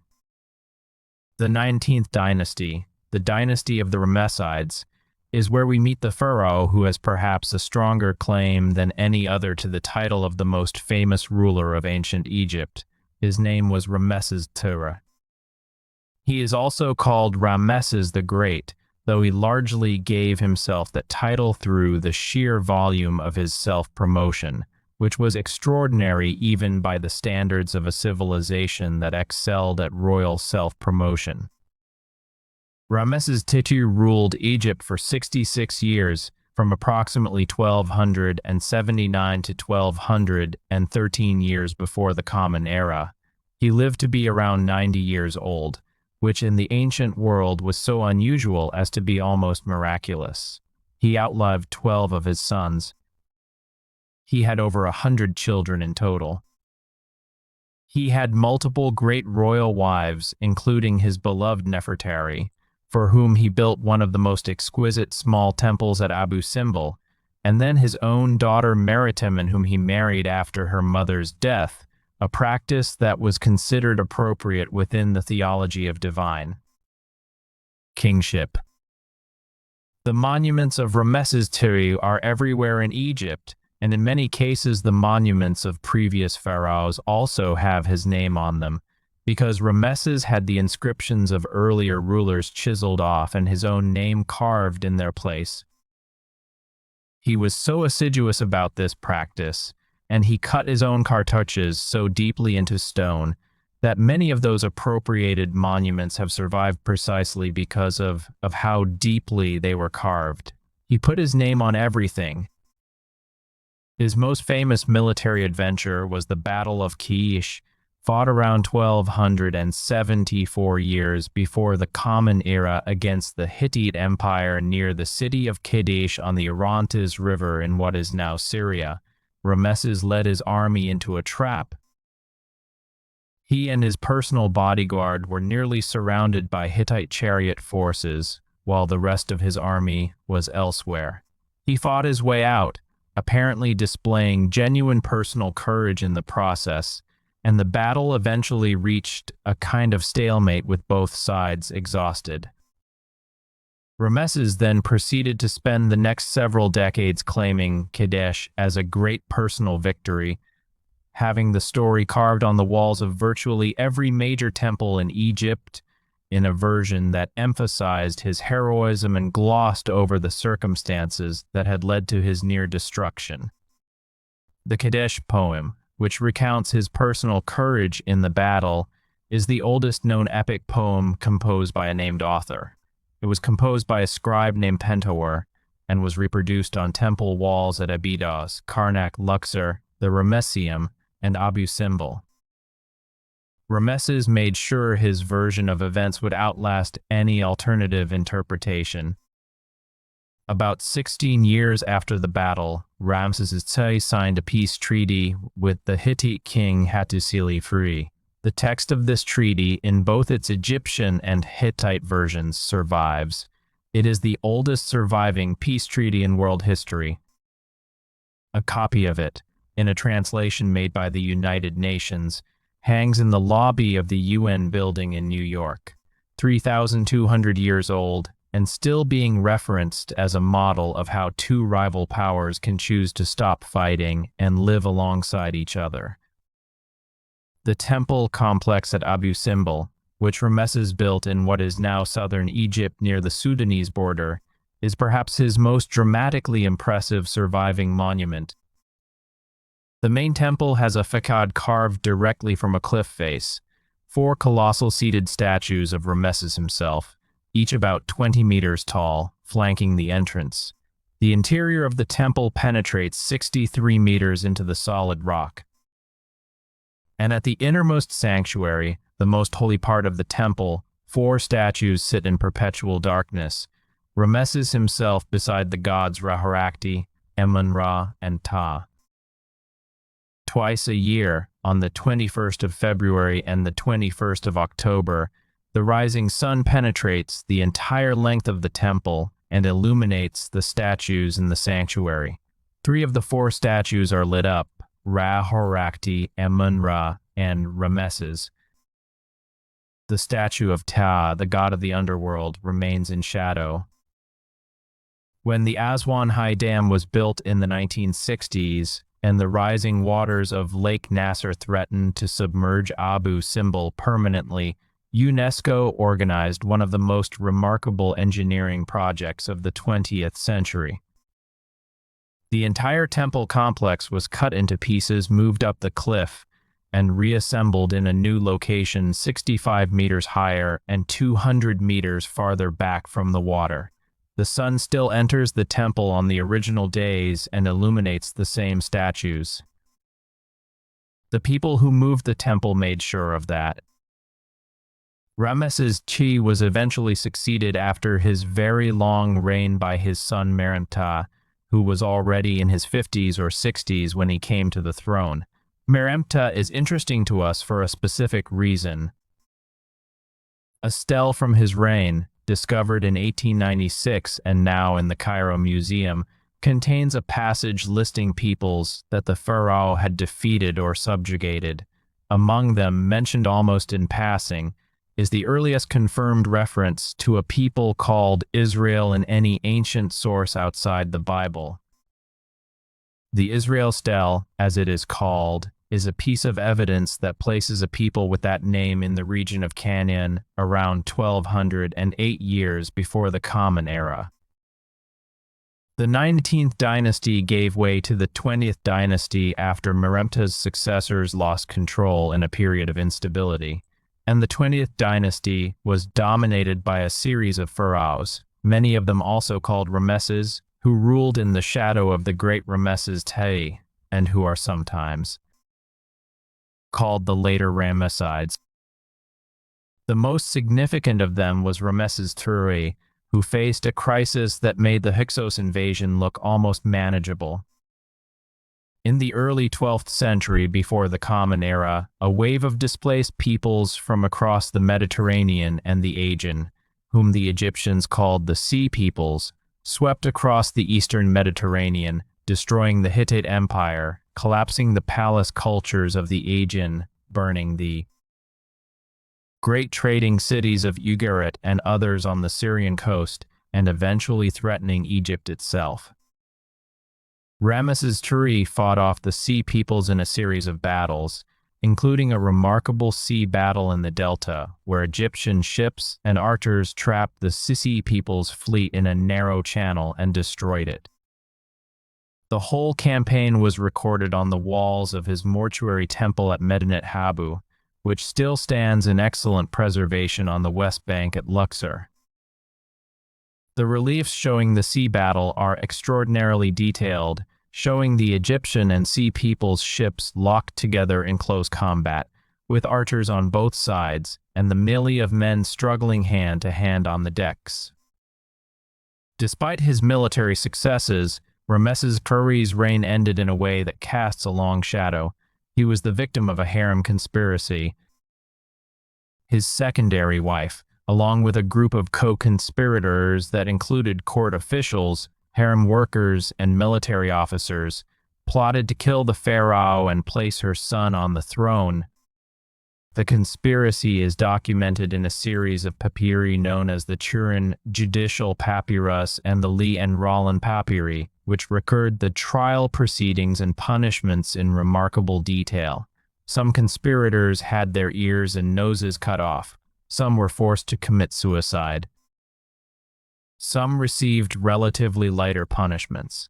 The pharaoh himself may have survived the initial attack but died shortly after, possibly from his wounds. A CT scan of Ramesses III's mummy, conducted in 2012, revealed that his throat had been cut deeply enough to reach the spine, a wound that would have been fatal almost immediately. After Ramesses III, the 20th dynasty became a slow declining sequence of Ramessides with shortening reigns, growing internal conflict, and deteriorating central control. Egypt was running out of the particular energy that had defined the new kingdom at its height. The century following 1200 years before the Common Era was not just difficult for Egypt. It was difficult for almost everyone in the eastern Mediterranean. The great palace cultures had collapsed. Trade routes were disrupted. Climate change may have played a role, with droughts affecting agriculture across the region. Egypt survived where others did not, partly because of the Nile, which was more reliable than the rainfall-dependent agriculture of neighboring regions. But surviving was not the same as thriving. Let the pace of our journey slow even further now. We are moving through centuries the way the moon moves across the sky, steadily, quietly, always a little further along by the time you notice the change. The night is deep around you. The world outside your window is patient and still.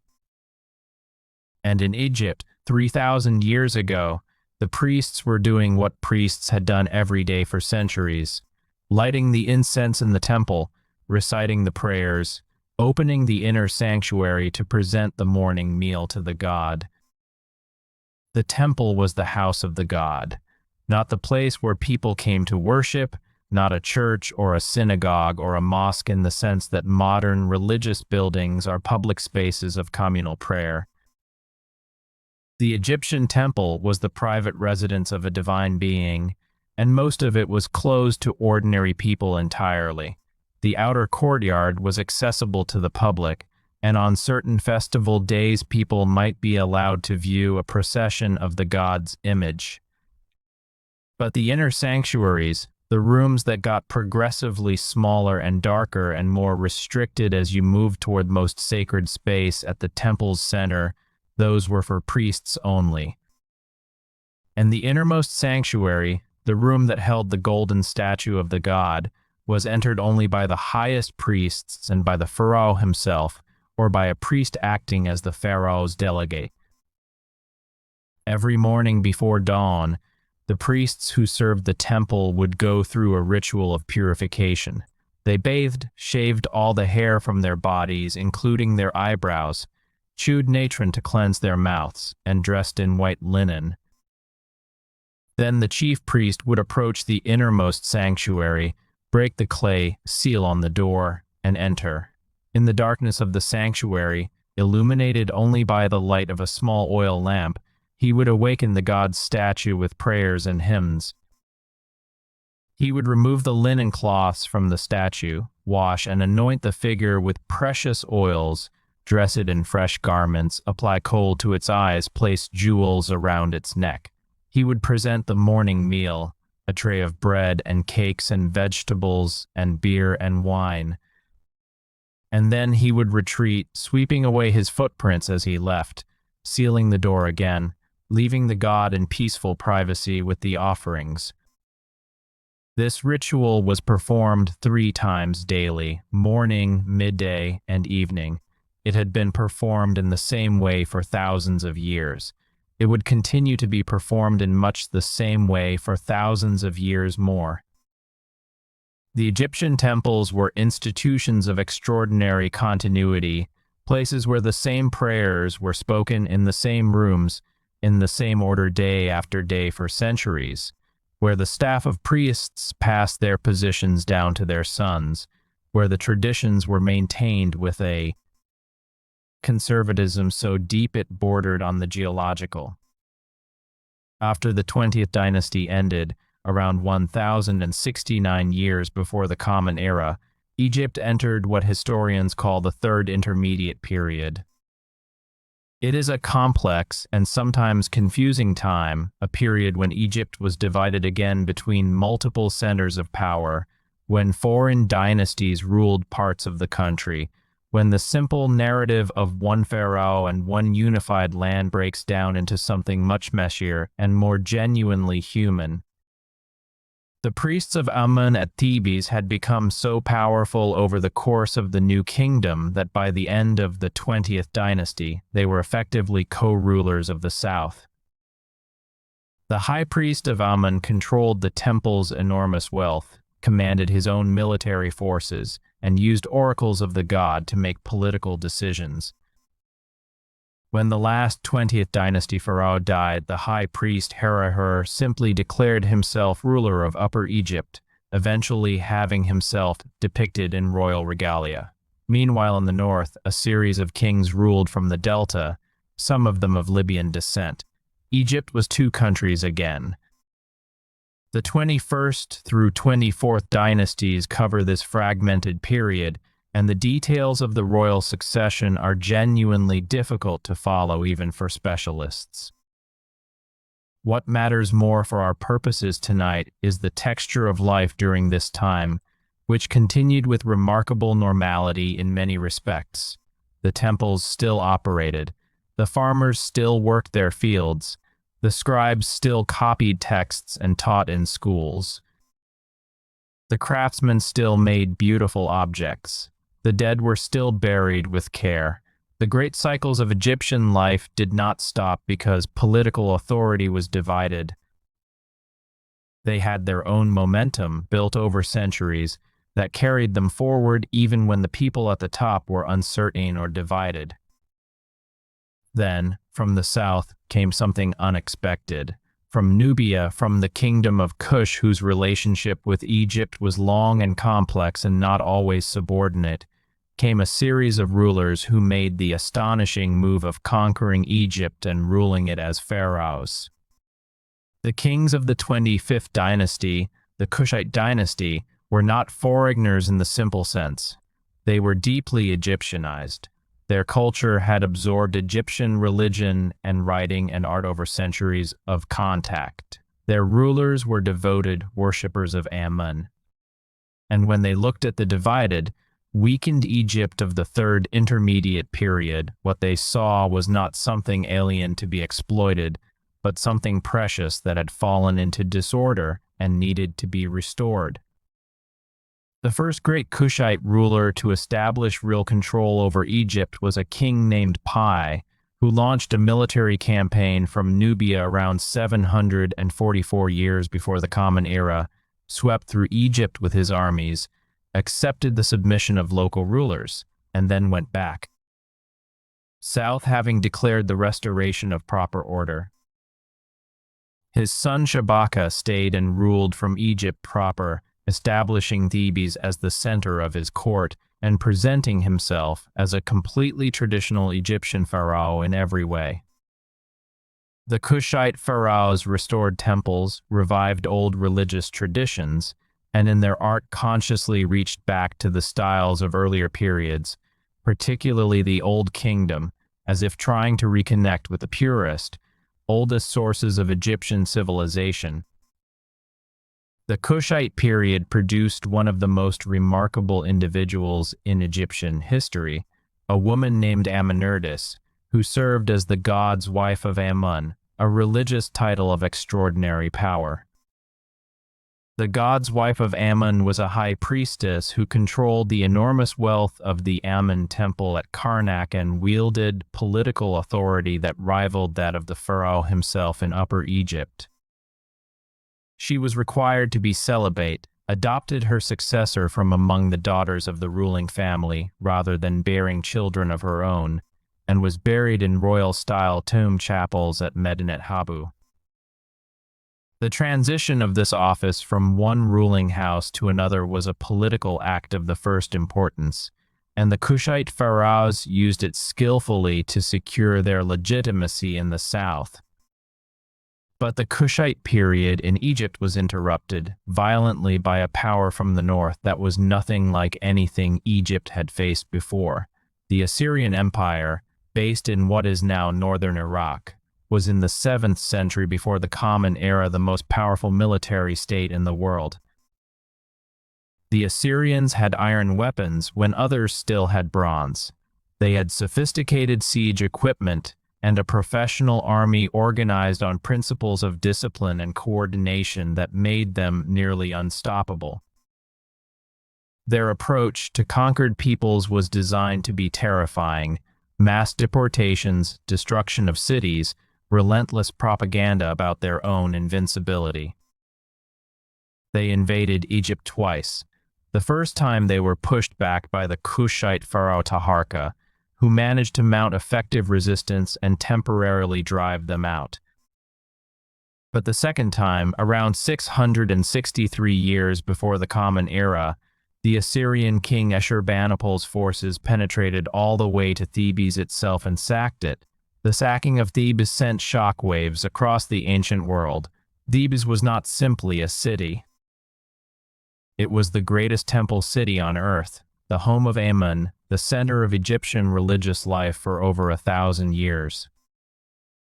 When the prophet Nahum, writing in the Hebrew Bible, wanted to give his readers an image of total catastrophe, of a great city that seemed invincible being suddenly destroyed, the image he chose was Noamon, the city of Ammon, which is Thebes.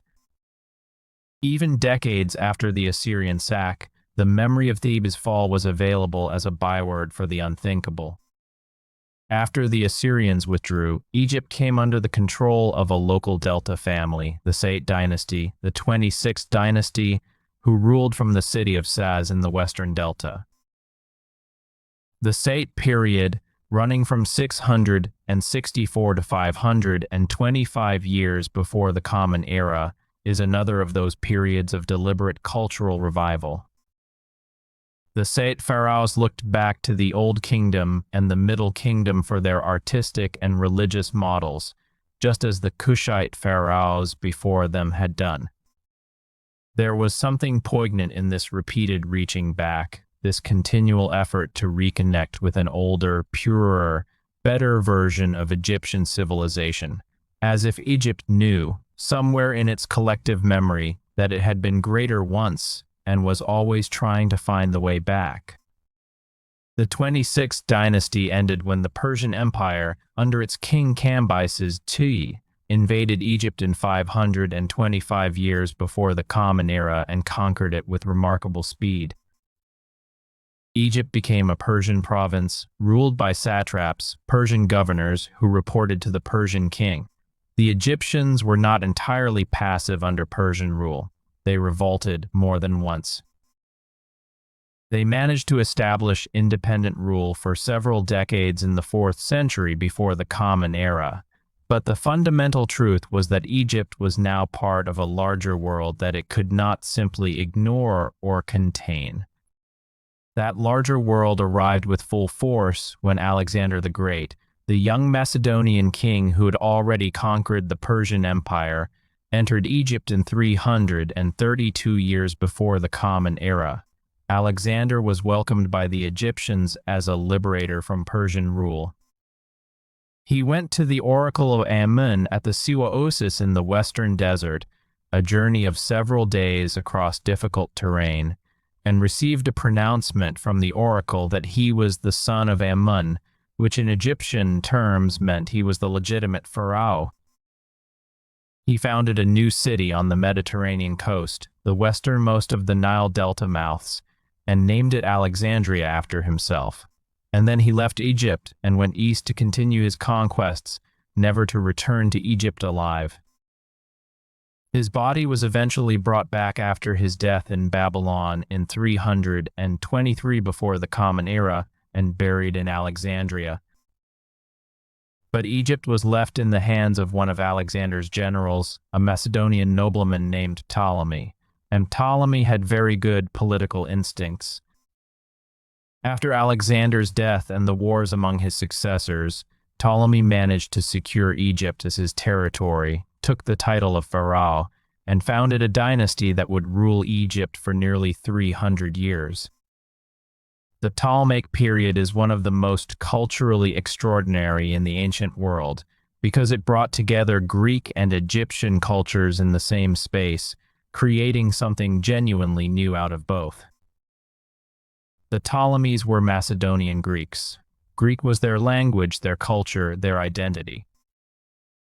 Alexandria, the city Alexander had founded, became one of the great cities of the ancient world, perhaps the greatest, home to the famous Library of Alexandria, a center of scholarship and science that attracted brilliant minds from across the Mediterranean world. Euclid worked there and wrote his geometry. Eratosthenes measured the circumference of the earth with remarkable accuracy, using the angle of shadows in 2 different cities. The physician Herophilus conducted systematic dissections of human bodies, advancing the understanding of anatomy.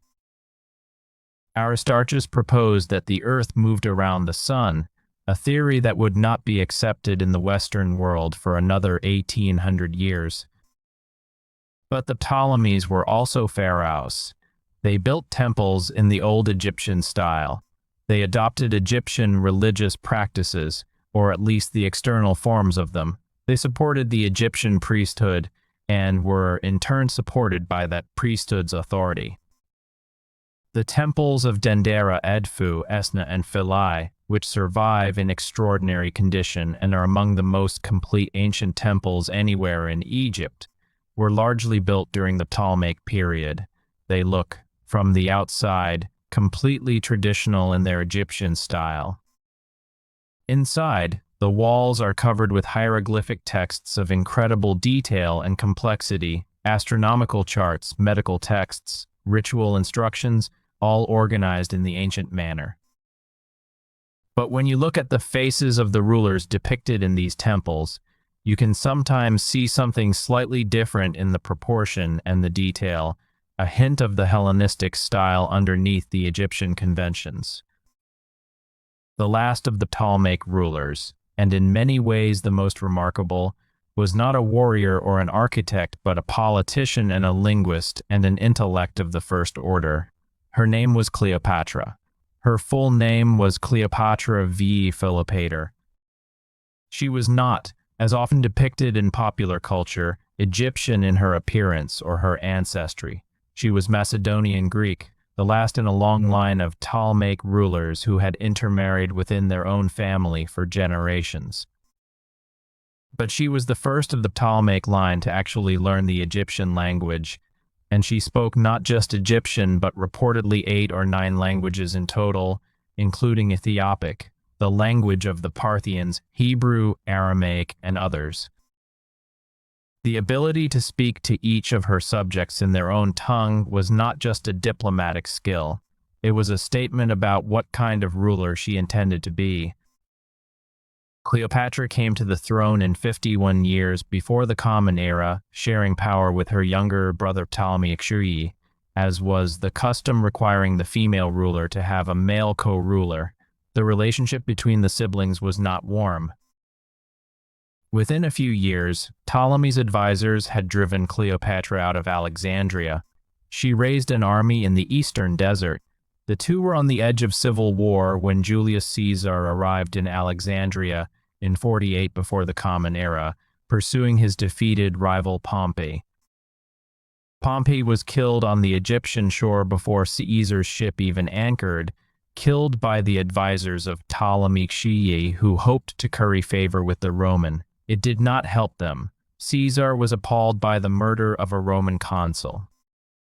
And then Cleopatra, who needed Caesar's help, arranged to be smuggled into the palace in Alexandria, allegedly rolled in a linen sheet or possibly a carpet, to meet with Caesar privately. What followed was one of the most consequential personal relationships in ancient history. Caesar and Cleopatra became allies and almost certainly lovers. Caesar's military support helped Cleopatra defeat her brother and establish herself as the dominant ruler of Egypt. Ptolemy Ashuri died drowned in the Nile during a battle. Cleopatra became queen, eventually installing her younger brother Ptolemy XIV as nominal co-ruler while maintaining all actual power herself. She bore a son she named Caesarion, Ptolemy XV, whom she claimed was Julius Caesar's child. When Caesar was assassinated in Rome in 44 before the Common Era, Cleopatra's position became precarious. The Roman world fell into civil war between Caesar's allies and his assassins. Cleopatra waited, watched, and chose her next alliance carefully. She aligned herself with Mark Antony, one of Caesar's successors, who controlled the eastern part of the Roman world. Their alliance became personal as well as political. They lived together in Alexandria. She bore him 3 children, and together they represented a vision of a world in which Rome and Egypt, the 2 greatest powers of the Mediterranean, were united under their joint authority. That vision ended at the Battle of Actium in 31 before the Common Era.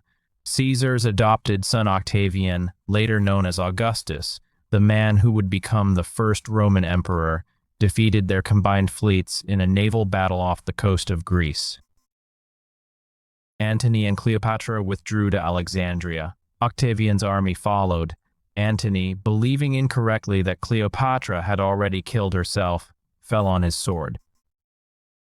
Cleopatra, now a prisoner in her own palace, knowing that Octavian intended to take her to Rome as a captive to be displayed in his triumph, also chose death over humiliation. The method she chose, according to ancient sources, was a poisonous snake, an asp, an Egyptian cobra. The cobra was the uraeus, the symbol of Egyptian royalty, worn on the brow of every pharaoh since the earliest dynasties. If the story is true, Cleopatra died as she had lived, with an Egyptian symbol at the center of the end. Octavian, now Augustus, incorporated Egypt into the Roman Empire. He was careful not to demote Egypt to the status of a normal Roman province, governed by a senator, because he understood that Egypt's wealth and grain production made it so important that whoever controlled it could control Rome itself.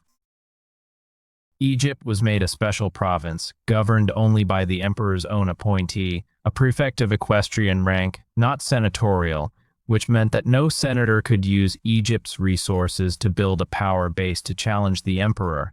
The wheat of Egypt fed the city of Rome. Augustus knew it, and he kept control of it as tightly as the first pharaohs had kept control of the Nile. The Roman period in Egypt lasted for about 700 years, depending on how you count it, including the later Byzantine period when the Eastern Roman Empire controlled Egypt and Christianity had become the dominant religion. The old Egyptian temples continued to be maintained for several centuries, the traditional cults operating alongside the growing Christian communities, until the Emperor Theodosius I issued his edicts in the late 4th century of the Common Era forbidding the old religious practices. The temples were closed. The priests lost their positions. The sacred animals in the temples were left without their attendants. And then something happened that is one of the great cultural tragedies of human history. The ability to read hieroglyphs was lost. Not suddenly, not all at once, but gradually, over the course of a few generations, the priesthood that had maintained the tradition of reading and writing hieroglyphic script died out or converted or was simply not replaced. The last dated hieroglyphic inscription was carved at Philae in 394 of the Common Era. After that, the script was simply not written anymore. And because it was not written, it was not read. And because it was not read, it was forgotten. The language that Egyptians had used to record their prayers and their histories and their medical knowledge and their love poems and their astronomical observations and their stories for over 3,000 years became, in the space of a few generations, completely unreadable to everyone alive. For nearly 1,500 years, the hieroglyphic inscriptions on the walls of Egypt's temples and tombs and monuments stood in silence. People looked at them, wondered about them, made guesses about their meaning, some of them wildly wrong. Medieval Arab scholars who lived and worked in Egypt developed theories about hieroglyphs that had nothing to do with their actual nature as a writing system. European scholars who began visiting Egypt in growing numbers from the 16th and 17th centuries were equally baffled. Everyone could see that these inscriptions held information, that they were systematic and organized and had clearly once meant something to those who composed them, but no one could read them. The voice of ancient Egypt was muted. And then, in July of 1799, a French soldier digging fortifications near the town of Rosetta in the western delta struck a stone that would change everything. The stone was a fragment of a much larger original, probably part of a stele that had been used in the construction of a medieval fort. It was about 114 centimeters tall, 72 centimeters wide, and 28 centimeters thick. On its surface were 3 blocks of text, one in hieroglyphics at the top, one in a script called Demotic in the middle, and one in ancient Greek at the bottom.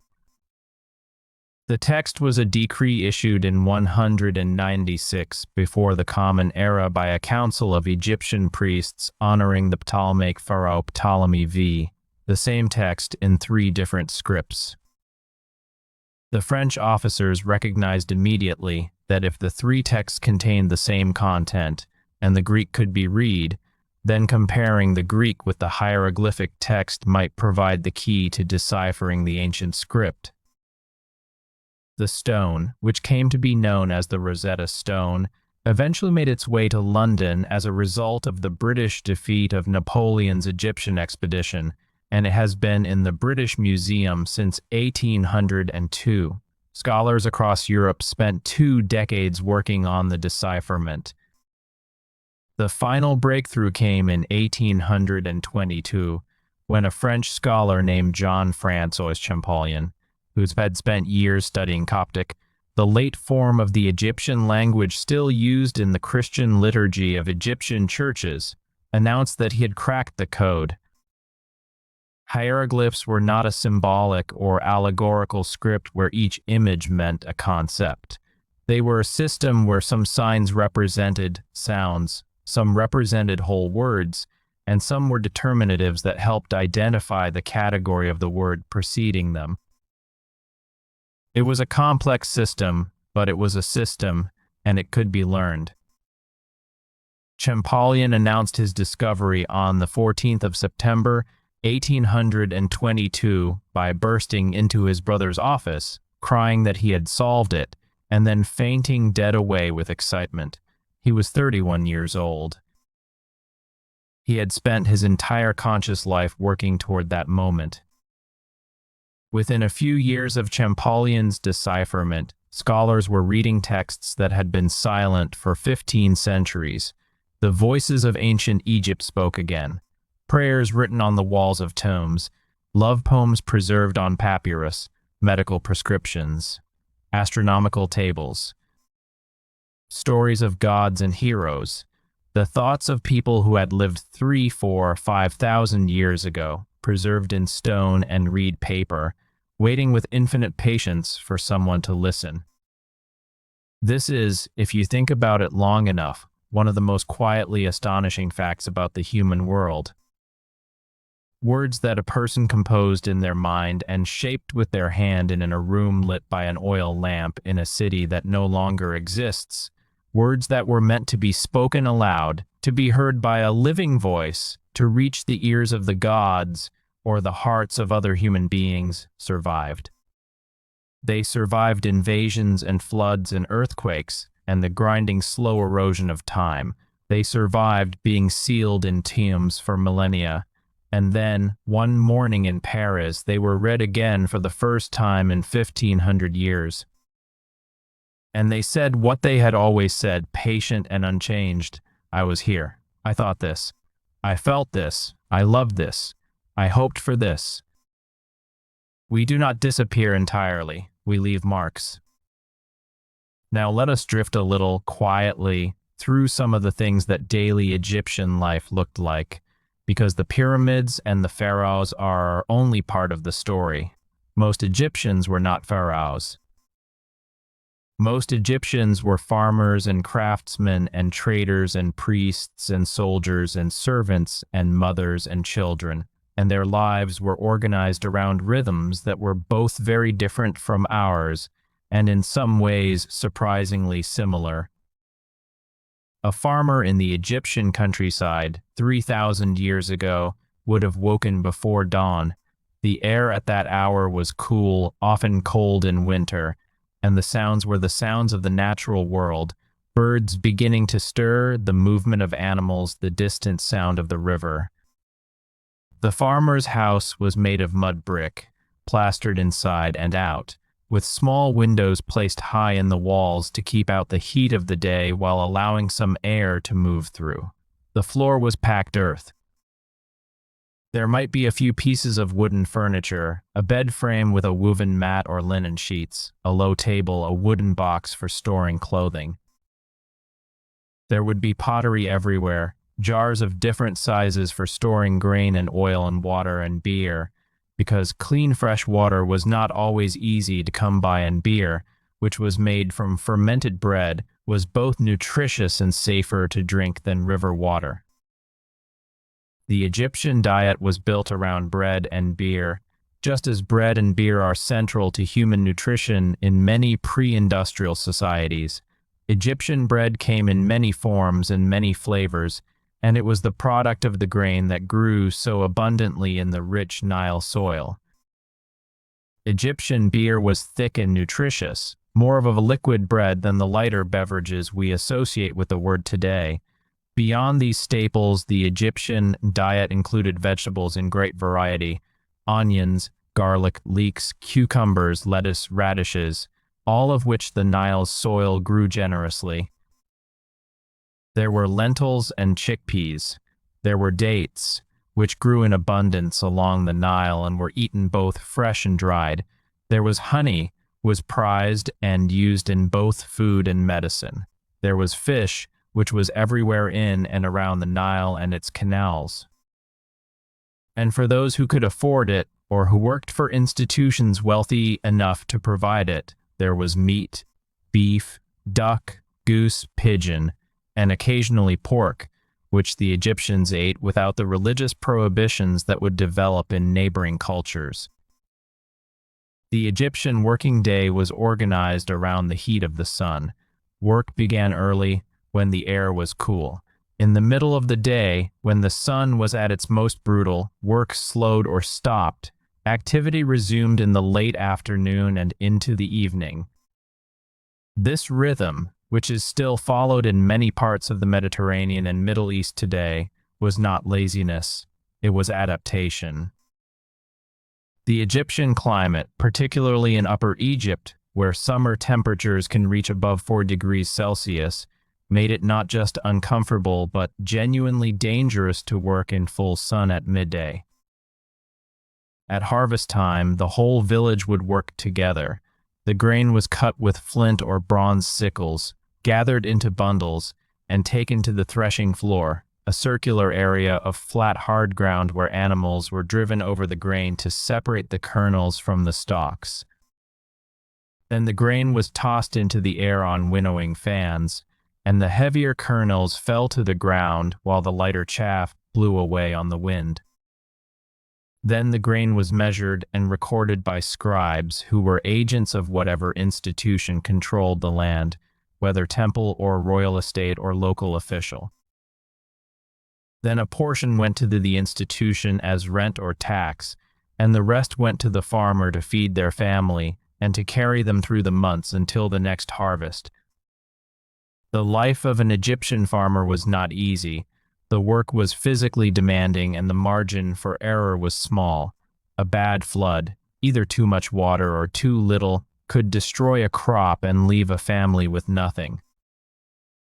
Disease was common and medicine was limited, though the Egyptians were remarkably skilled physicians by the standards of the ancient world.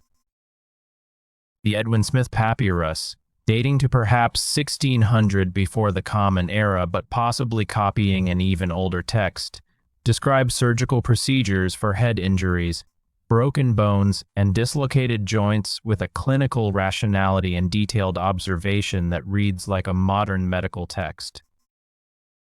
The ancient Egyptians practiced setting broken bones, stitching wounds, and treating infections with honey and other antimicrobial substances that we now know were genuinely effective. They understood the connection between the heart and the pulse. They performed trepanation, cutting holes in skulls, sometimes successfully, as the healed bone around the holes in certain skulls demonstrates. But for all their medical skill, life expectancy was low by modern standards. Many children did not survive their first years. Women died in childbirth. Men died of infections from minor injuries. The old age that Ramesses II achieved was genuinely unusual, and he was probably in considerable pain through much of it, given what his mummy reveals about his condition: severe arteriosclerosis, dental decay so severe that it may have affected his health generally, arthritis in his spine and joints. He kept going through all of it. The God King had to. The Egyptians loved their children. This is something that comes through clearly in the art and the literature and the small personal objects found in tomes and household sites. Parents had toys made for their children: wooden cats with hinged jaws that could snap open and shut, small figures of animals on wheeled platforms, dolls with human hair and movable limbs. Parents wrote prayers for their children's health. They named their children with names that expressed the parents' hopes. Names like Nebuenenef, meaning the Lord of the Beautiful Festival, or Amenhotep, meaning Amun is satisfied, or Nefertari, meaning the Beautiful Companion. Some names were more intimate: Rainifer Neferuaten, which means beautiful is the beauty of Aten, or, less formally, a child might be called by a nickname that had nothing to do with their formal name at all, something the parents had settled on in the first weeks of life because it seemed to fit. Education for children was mostly practical in the early years. Boys learned what their fathers did. Girls learned what their mothers did. But for a certain class of boys, usually those whose families had some connection to the priestly or administrative establishments, there was formal schooling. Boys who were destined to become scribes were sent to schools attached to temples or government offices. There they learned to read and write, first by copying simple texts, and then by copying the great classics of Egyptian literature, including the Middle Kingdom texts that had been composed over 1,000 years before them.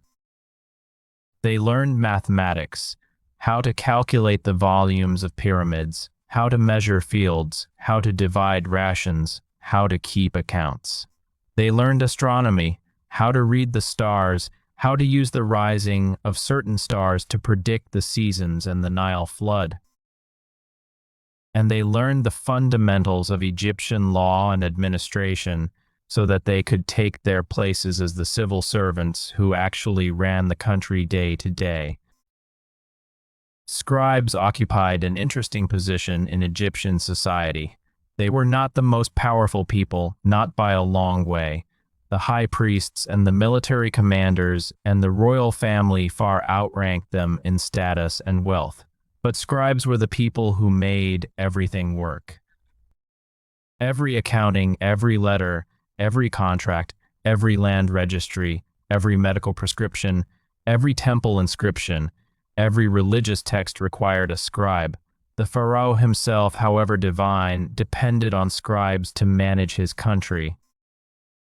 In a society where literacy was relatively rare, the ability to read and write was a form of power, and the Egyptians knew it. Texts have been found from ancient Egypt in which a scribe lists the advantages of his profession, contrasting his comfortable work in the shade with the difficulties of every other occupation. The farmer sweating in the fields, the soldier marching in the desert, the fisherman getting cold and wet and bitten by insects in the marshes. The scribe is the clever one, the texts say. The scribe does not have to labor with his body because his pen does the work for him. The Egyptian school curriculum also included what we might call moral education, texts designed to teach proper behavior and attitudes alongside practical skills. These texts are called wisdom literature, and they are fascinating because they reveal what Egyptian society valued and what it feared. They counsel patience and moderation. They warn against the dangers of excess, of drinking too much, of speaking too freely, of boasting. They advise choosing one's words carefully and listening before speaking. They speak of the rewards of faithfulness and the danger of the unstable heart.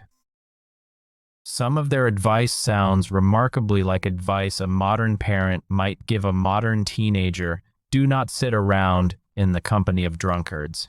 Do not eat yourself into illness. Do not neglect your work.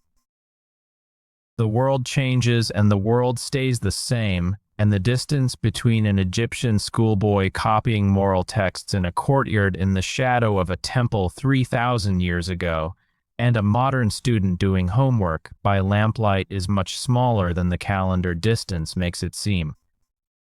The calendar itself is worth a moment of your attention because the Egyptian calendar is the ancestor of the calendar you use today. The Egyptians divided their year into 3 seasons of 4 months each based on the cycle of the Nile. The flood season Aket, when the Nile rose and covered the land. The planting season Peret, when the waters receded and the crops were sown.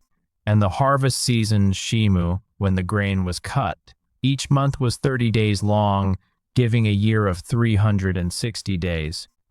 To this, they added 5 extra days at the end of the year, days outside the regular calendar, which were the birthdays of the 5 great gods, Osiris, Horus, Isis, and Nephthys.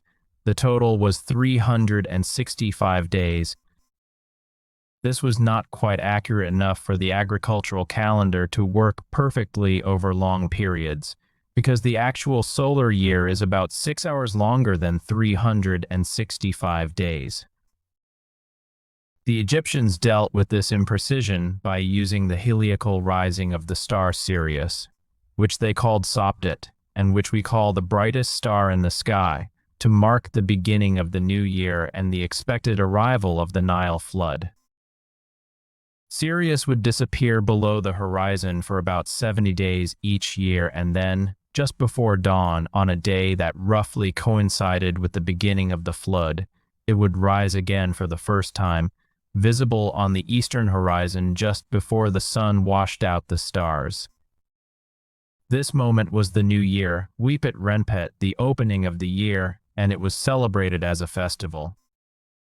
Julius Caesar, when he reorganized the Roman calendar in 46 before the Common Era, consulted with an Egyptian astronomer named Sosigenes of Alexandria and essentially adopted the Egyptian 365-day structure, adding the leap year to account for the extra 6 hours per year. The Julian calendar was later refined into the Gregorian calendar that most of the world uses today.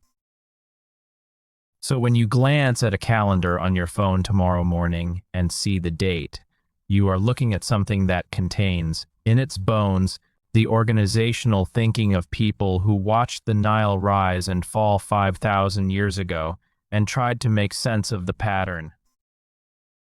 In the quiet evenings, when the work of the day was done and the air had cooled enough to be pleasant, Egyptians gathered. Families sat together outside their houses when the weather allowed, or inside around the warm light of a clay oil lamp when it did not. They told stories. They played music. They sang.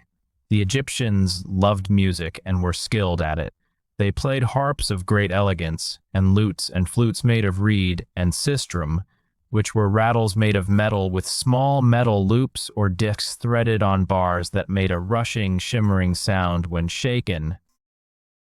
They sang songs of love and songs of mourning and songs that were essentially entertainment, describing funny situations or poking affectionate fun at familiar characters.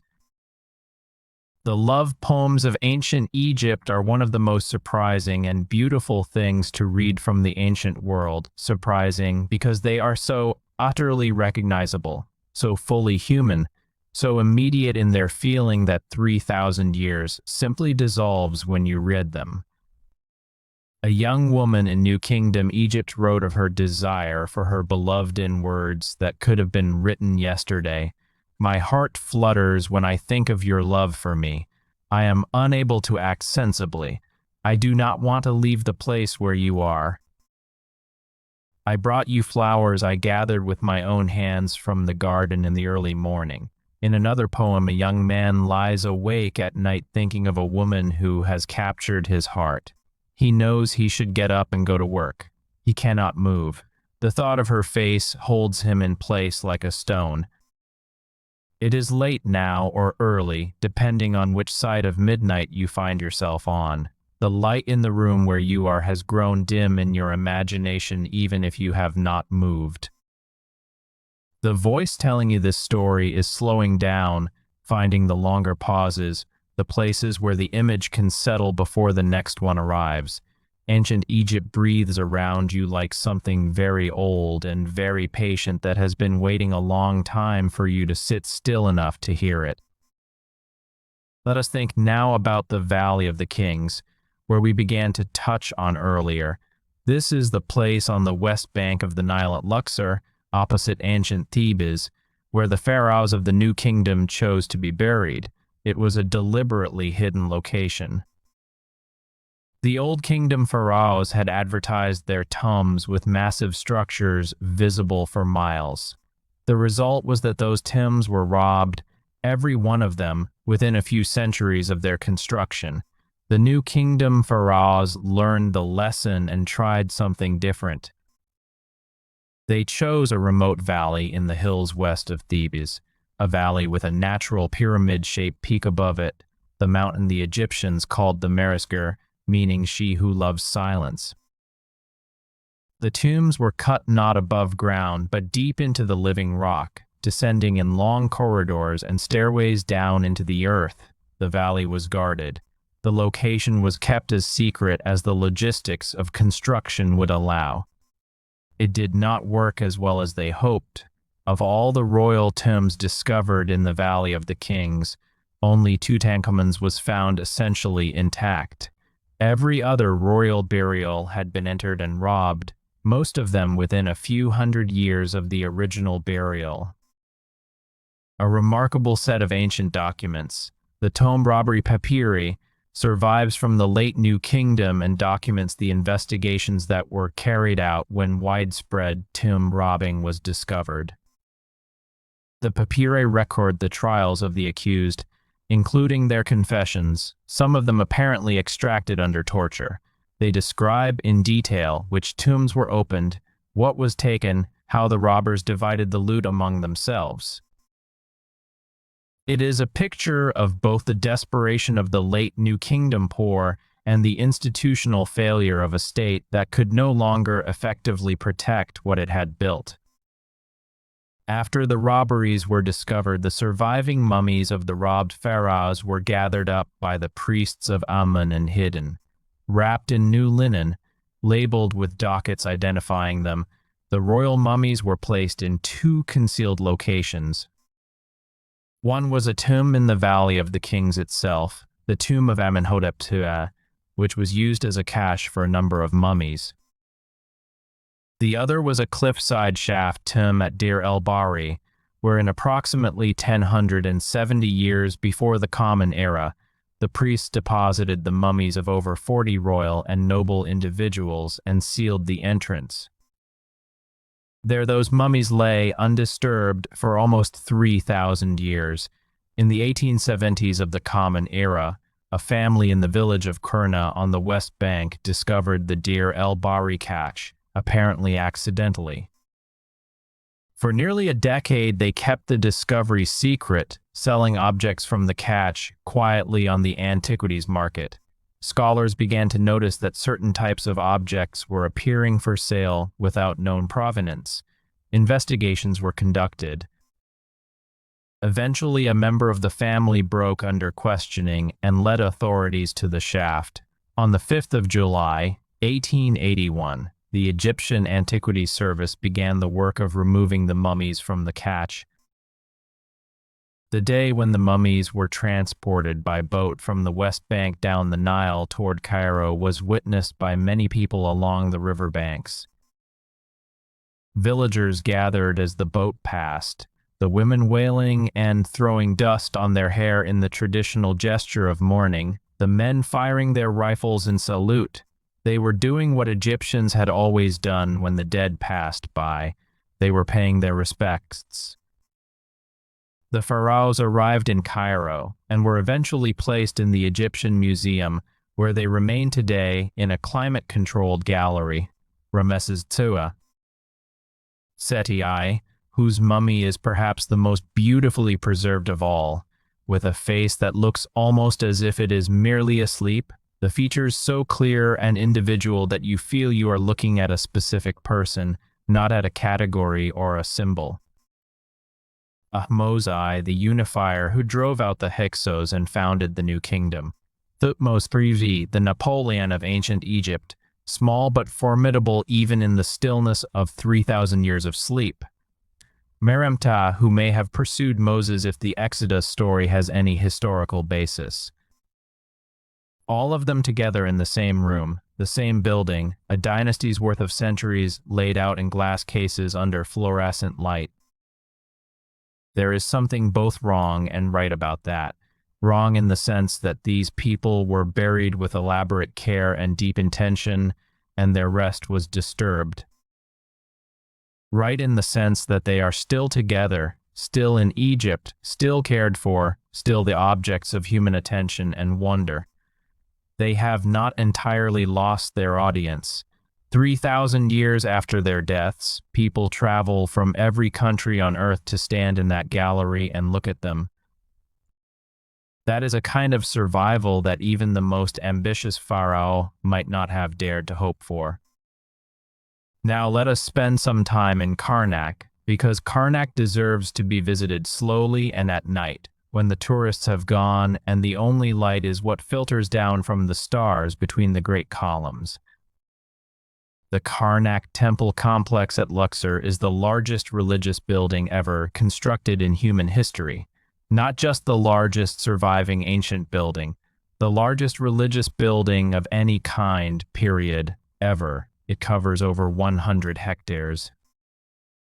Its construction spanned roughly 2,000 years, from the Middle Kingdom to the Ptolemaic period.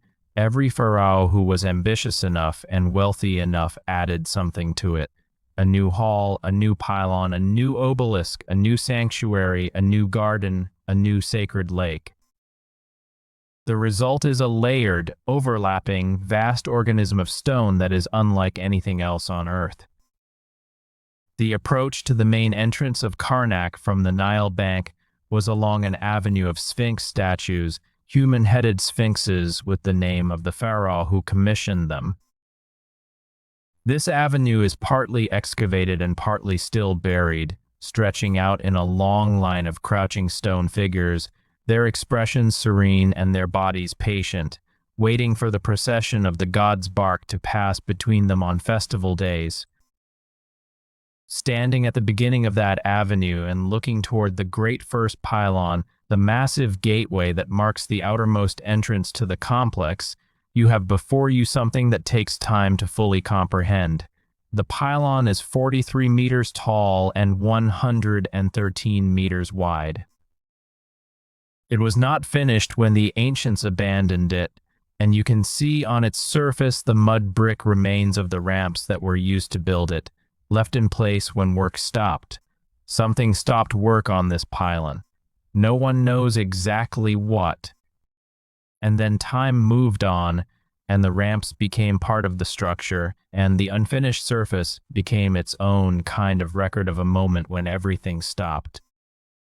Behind the first pylon is the hypostyle hall of Seti I and Ramesses II, and this is the place in all of Egypt that I find most difficult to describe adequately, because the experience of it is physical in a way that photographs do not capture. 134 enormous stone columns, arranged in 16 rows, filling a space 103 meters wide and 52 meters deep. The two central rows of columns are taller than the others, nearly 24 meters tall, with capitals shaped like open papyrus flowers that are 5 meters in diameter. The other columns are about 14 meters tall, with closed papyrus bud capitals. Between the taller central columns and the shorter outer ones, the ancient builders created a change in height that allowed them to insert high windows, now mostly destroyed but once fitted with stone grills that let light filter down into the hall in dusty golden shafts.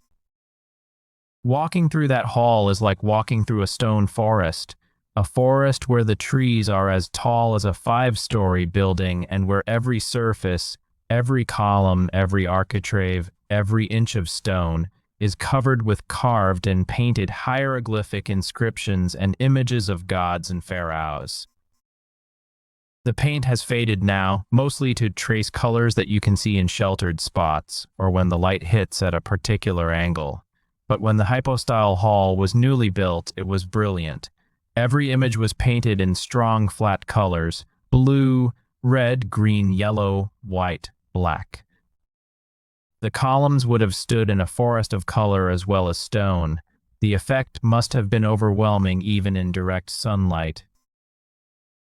By torchlight at night, during a festival procession, the moving flames casting shifting shadows and sudden illuminations across 1,000 carved faces and figures, it must have felt like standing inside a living dream.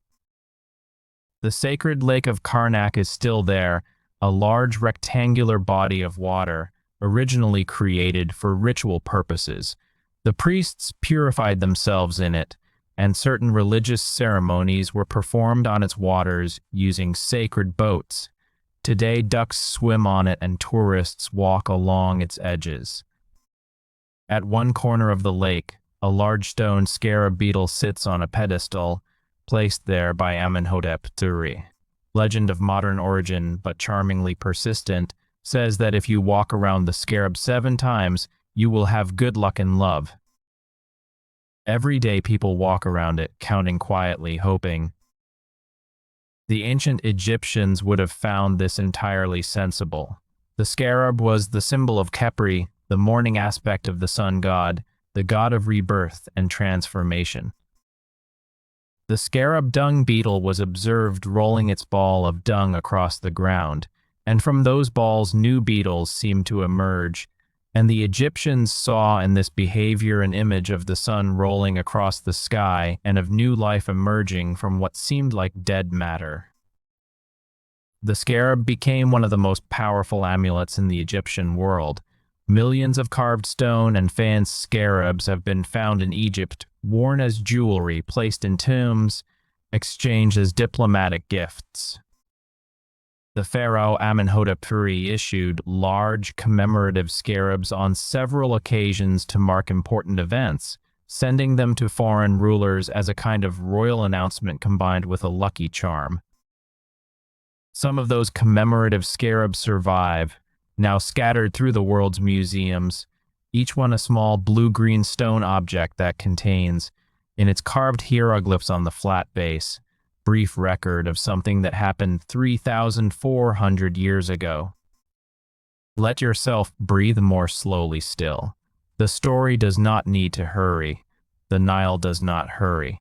It has been moving north for millions of years, patient and steady, and it will keep moving after everything else we know has changed. The breath in your body, slow and automatic and not requiring any thought, is the same mechanism that kept those ancient farmers and priests and pharaohs alive in their day, the same air going in and out, the same oxygen feeding the same kind of cells. You are not so different from them. They loved their children and worried about their crops and tried to do right by their gods and hoped that what came after would be better than what came before. These are not foreign things. These are the things every human being has ever felt. The wisdom literature that Egyptian teachers copied and taught contains, in its patient way, something that still deserves to be heard in the quiet hour before sleep. A text called the Maxims of Taudep, attributed to a sage who supposedly lived in the time of the Old Kingdom, says this: "How hard and painful are the last hours of an aged man. He grows weaker every day. His eyes become dim. His ears are deaf. His strength fades. His mouth falls silent, and he has nothing to say. And yet, through his life, he has accumulated wisdom. The wise man does not keep wisdom for himself. He shares it with those who come after him." There is something in that idea, in the Egyptian idea of wisdom as something to be passed forward, that speaks to exactly what this long night's journey has been. The Egyptians did not build their temples and carve their texts and paint their tombs in isolation. They built for tomorrow. They carved for the son who would come after them and the daughter who would come after her. They painted the walls of their tombs not just for themselves but for the future visitors, for the children who would one day walk in and read the offerings list and speak the words aloud, because speaking the words was what kept the dead alive. The offerings that were carved in stone would become real, would become nourishing, the moment a living voice named them. In a way, that is what we have been doing tonight, speaking the old words, naming the things that were carved long ago, making them real again for a moment, in the quiet air of wherever you are tonight, with whatever light remains in your room. The Temple of Luxor, distinct from Karnak though connected to it by the Great Sphinx Avenue, is another place that rewards quiet thinking. It was built primarily by Amenhotep III and then added to significantly by Ramesses II, who attached a large pylon and 2 obelisks to the front. One of the obelisks still stands in its original position. The other, given to France in the 19th century, now stands in the Place de la Concorde in Paris, where it has stood since 1836, watching the traffic and the fashion and the politics of a city that could not have been imagined by the people who carved it. The Temple of Luxor was associated with the festival of Opet, which was one of the most important festivals in the Theban religious calendar. During Opet, which took place during the Nile flood season when agricultural work was suspended, the statues of the divine triad of Thebes, Amun, Mut, and Khonsu, were placed in their portable shrine boats and carried out of Karnak in a great procession, accompanied by priests and musicians and acrobats and dancers along the Sphinx Avenue, and then by boat down the Nile to the Temple of Luxor, where they would stay for a period of celebration before being returned. The whole festival could last for several weeks. People came from across Upper Egypt for it. They camped along the riverbank. They ate and drank and danced. There were oracle consultations, where the god's boat, carried on the shoulders of priests, would dip or rise in response to questions put to it. Yes or no, a form of divination that was taken seriously across all levels of Egyptian society. Even difficult legal cases were sometimes brought to the oracle for resolution. The Temple of Luxor is particularly interesting at night, because the modern city of Luxor has built right up against it and around it, and in some places over it, so that the ancient stones emerge from the modern city like bones emerging from earth. There are houses that back directly against ancient walls. There is a mosque built in the 14th century of the Common Era inside the ancient temple precinct, built right on top of the accumulated debris of centuries, so high above the ancient floor level that the upper parts of the ancient columns now emerge from below what used to be the ground floor of the mosque. When the sand and debris were excavated in the 19th century, the ancient columns appeared from below the mosque floor, rising to meet the modern worshippers from 3,000 years in the past. In the deepest chamber of the Temple of Luxor, a room called the Sanctuary of Alexander, there are reliefs carved by Alexander the Great, showing the Macedonian conqueror performing the rituals of an Egyptian pharaoh before the gods of Thebes. He wears the double crown. He offers incense. He presents wine and other gifts to Amun. He is entirely Egyptian in his regalia and his posture and his relationship to the divine. Alexander was in Egypt for only a few months. He ordered the construction of this sanctuary and probably never saw it completed. But here it is 3,000 years later, the image of the young Macedonian king in Egyptian dress, preserved in stone, quietly patient in the dim interior of the temple that he ordered built. The story of Egypt did not end with the Romans or the Byzantines or the Arab conquest that came in 641 of the Common Era, which brought Islam to Egypt and established Arabic as the dominant language. The story is still happening. The Nile still floods in the memory of its old pattern, though the Aswan High Dam now controls it. The farmers still work the same land. The fishermen still cast their nets in the same waters. The cities built over the ancient sites still contain those sites in their bones, their foundations resting on earlier foundations,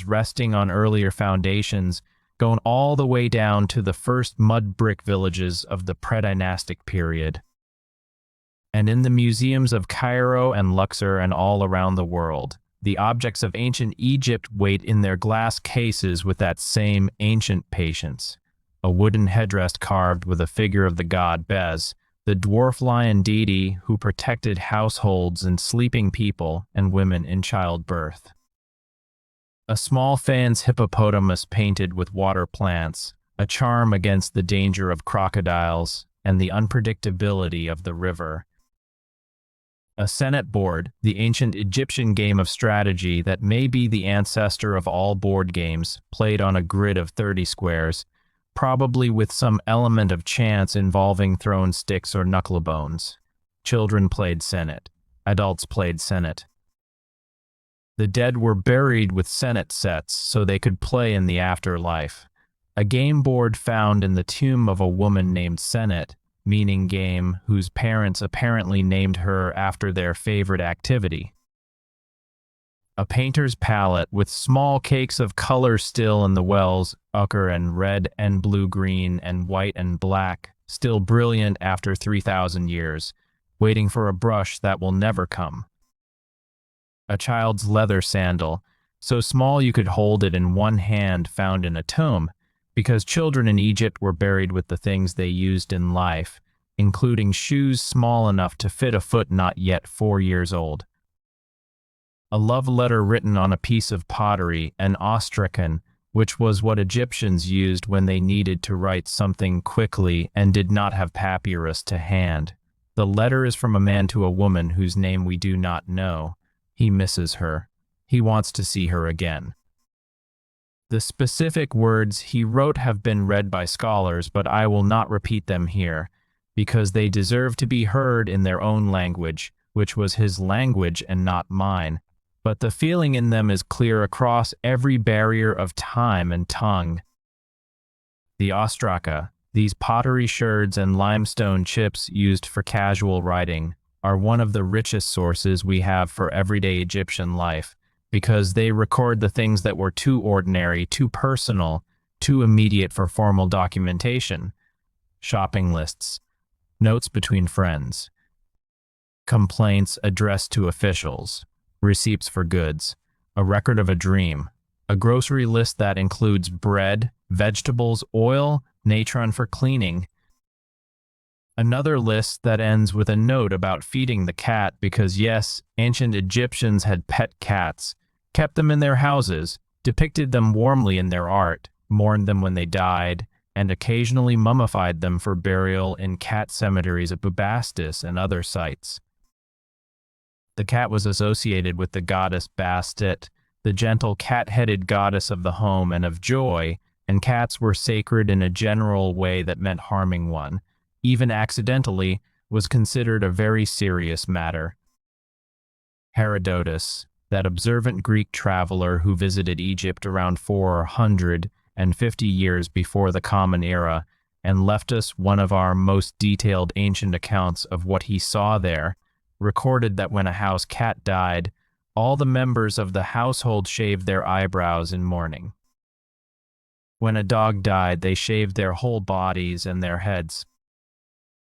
Whether or not this was literally true for every household, it gives you a sense of how Egyptians felt about their animal companions, that the loss of them was the occasion for a visible, bodily expression of grief, the kind of grief that required a physical mark. The dog is there too, in the Egyptian story. Hunting dogs, guard dogs, companion dogs lying at the feet of their owners in tomb paintings, a dog buried with a collar and a name tag found in a pretynastic grave in Abydos, a small ivory tag with the dog's name carved on it. The dog's name was She Who Is Excellent. She is the oldest individually named dog that we know of in human history. She has a name. She has a grave. Someone 4,000 or 5,000 years ago thought she was excellent and said so in a way that has lasted. The heaviness of sleep is coming for you now, perhaps. Let it come. Let the images grow softer at their edges. Let the great columns of Karnak stand in the distance of your thoughts, enormous and still, with the stars moving slowly above them in the Egyptian night. Let the Sphinx sit in its timeless patience on the edge of the desert, watching the horizon with its calm, eroded face. Let the Nile move in its broad, slow way from south to north, carrying its ancient silt, reflecting the cold light of stars that were old before Egypt was born. The ancient Egyptians believed in a good death. They prepared for it carefully. They hoped for it with a specific and detailed hope, that the heart would be found light when weighed against the feather, that the 42 judges in the Hall of Two Truths would accept the negative confessions, the statements that the soul had not done this sin or that one, had not stolen, had not murdered, had not taken more than their share, had not disrespected gods, had not caused suffering to others, that Thoth would write down the verdict, that Osiris would welcome them. And then, through one of the most beautiful images in all of ancient religious thought, the blessed dead would enter the field of reeds, Aru, which was essentially an idealized version of Egypt. The same green fields, the same tall grain, the same birds over the same marshes, but perfect, permanent, without flood or drought or disease or death. An Egypt that could not be taken away. I think about that image sometimes in quiet moments. An afterlife that looks like the most beautiful version of the place you loved most in life. Not a place of clouds and distant music. Not a place of abstract spiritual bliss. A place where the wheat grows tall and the water is clear and the people you loved are walking toward you across a familiar field in the last golden light of an afternoon that will never end. That is what the ancient Egyptians hoped for. That is what they carved on their tomb walls and wrote on their funerary texts and painted on their coffins. That when everything was over, when all the weights had been measured and all the words spoken and all the proper forms completed, there would be a field, and they would be in it, and it would be enough. There is one more thing I want to tell you tonight before we let Egypt rest. One more small thing that carries a very large weight. In the Cairo Museum, in the same gallery as the royal mummies, there is a wooden cabinet that was found in one of the ancient tombs. It is not a grand object. It is not gilded or spectacular. It is a simple wooden box with a painted scene on its front, a man and a woman sitting together, facing each other with a small table of offerings between them. The man is reaching toward the woman. The woman is reaching toward the man. Their hands do not quite touch in the painting, but the gesture toward each other is unmistakable. They are leaning in. After 3,000 years, they are still leaning in. The names painted on the cabinet tell us they were husband and wife. Their names have been studied, recorded in catalog entries. But what matters tonight, in the long quiet of this late hour, is not their names. What matters is that reach. That gesture toward another person across a small painted space. The nameless intimacy of two people who sat together in the evenings of a world that no longer exists, and who wanted, somehow, to bring that sitting together into whatever came after. You are allowed to sleep now. The night is at its deepest. The stories that were told around oil lamps 3,000 years ago are still in the air somewhere, still in the stones of the temples and the sand of the desert and the water of the river. Nothing is entirely lost that was ever truly felt. The wheat remembers the flood, the stone remembers the hands, the dark remembers the light. Egypt is sleeping. The Sphinx keeps its watch. The stars are moving over the desert in their old, slow circles, the ones that do not set, the ones that were there before there was anyone to see them, and will be there after we are gone. Orion stands above the horizon where it has always stood, the 3 stars of his belt pointing east toward the rising of the sun that will come again, and always comes again, the same sun that Ra carried across the same sky night after night in his golden boat, fighting back the dark so that the morning could happen one more time. Close your eyes now. The river is moving. The papyrus is rustling in the shallow water at the edge. There are birds somewhere in the distance, already beginning faintly to understand that something like dawn is coming. You do not have to think about it. You do not have to do anything at all. The story is inside you now, the whole long beautiful story, from the first villages by the flooding river to the last queen who read 12 languages and died with a snake at her wrist. It is all in there, settling like silt, like that rich dark soil the Nile leaves behind when it goes home. Rest now. Egypt has been waiting here for 5,000 years. It will be here when you wake up. and you can visit it again whenever you need to, whenever the night gets too loud or the day got too long, and you need to step out of your own time for a while and walk in a quieter one. Thank you for spending this night with history after midnight. If this journey has brought you any peace, leave a quiet comment when you get the chance, or simply share this with someone you know who might need a long, slow story to fall asleep to. This channel is here for those nights when the ordinary world is not quite enough and you need to step somewhere else for a while. Sleep well. The morning will come when it is ready. Until then, the stars are turning, the Nile is running, and the desert is full of quiet things that have been quiet for a very long time. Good night.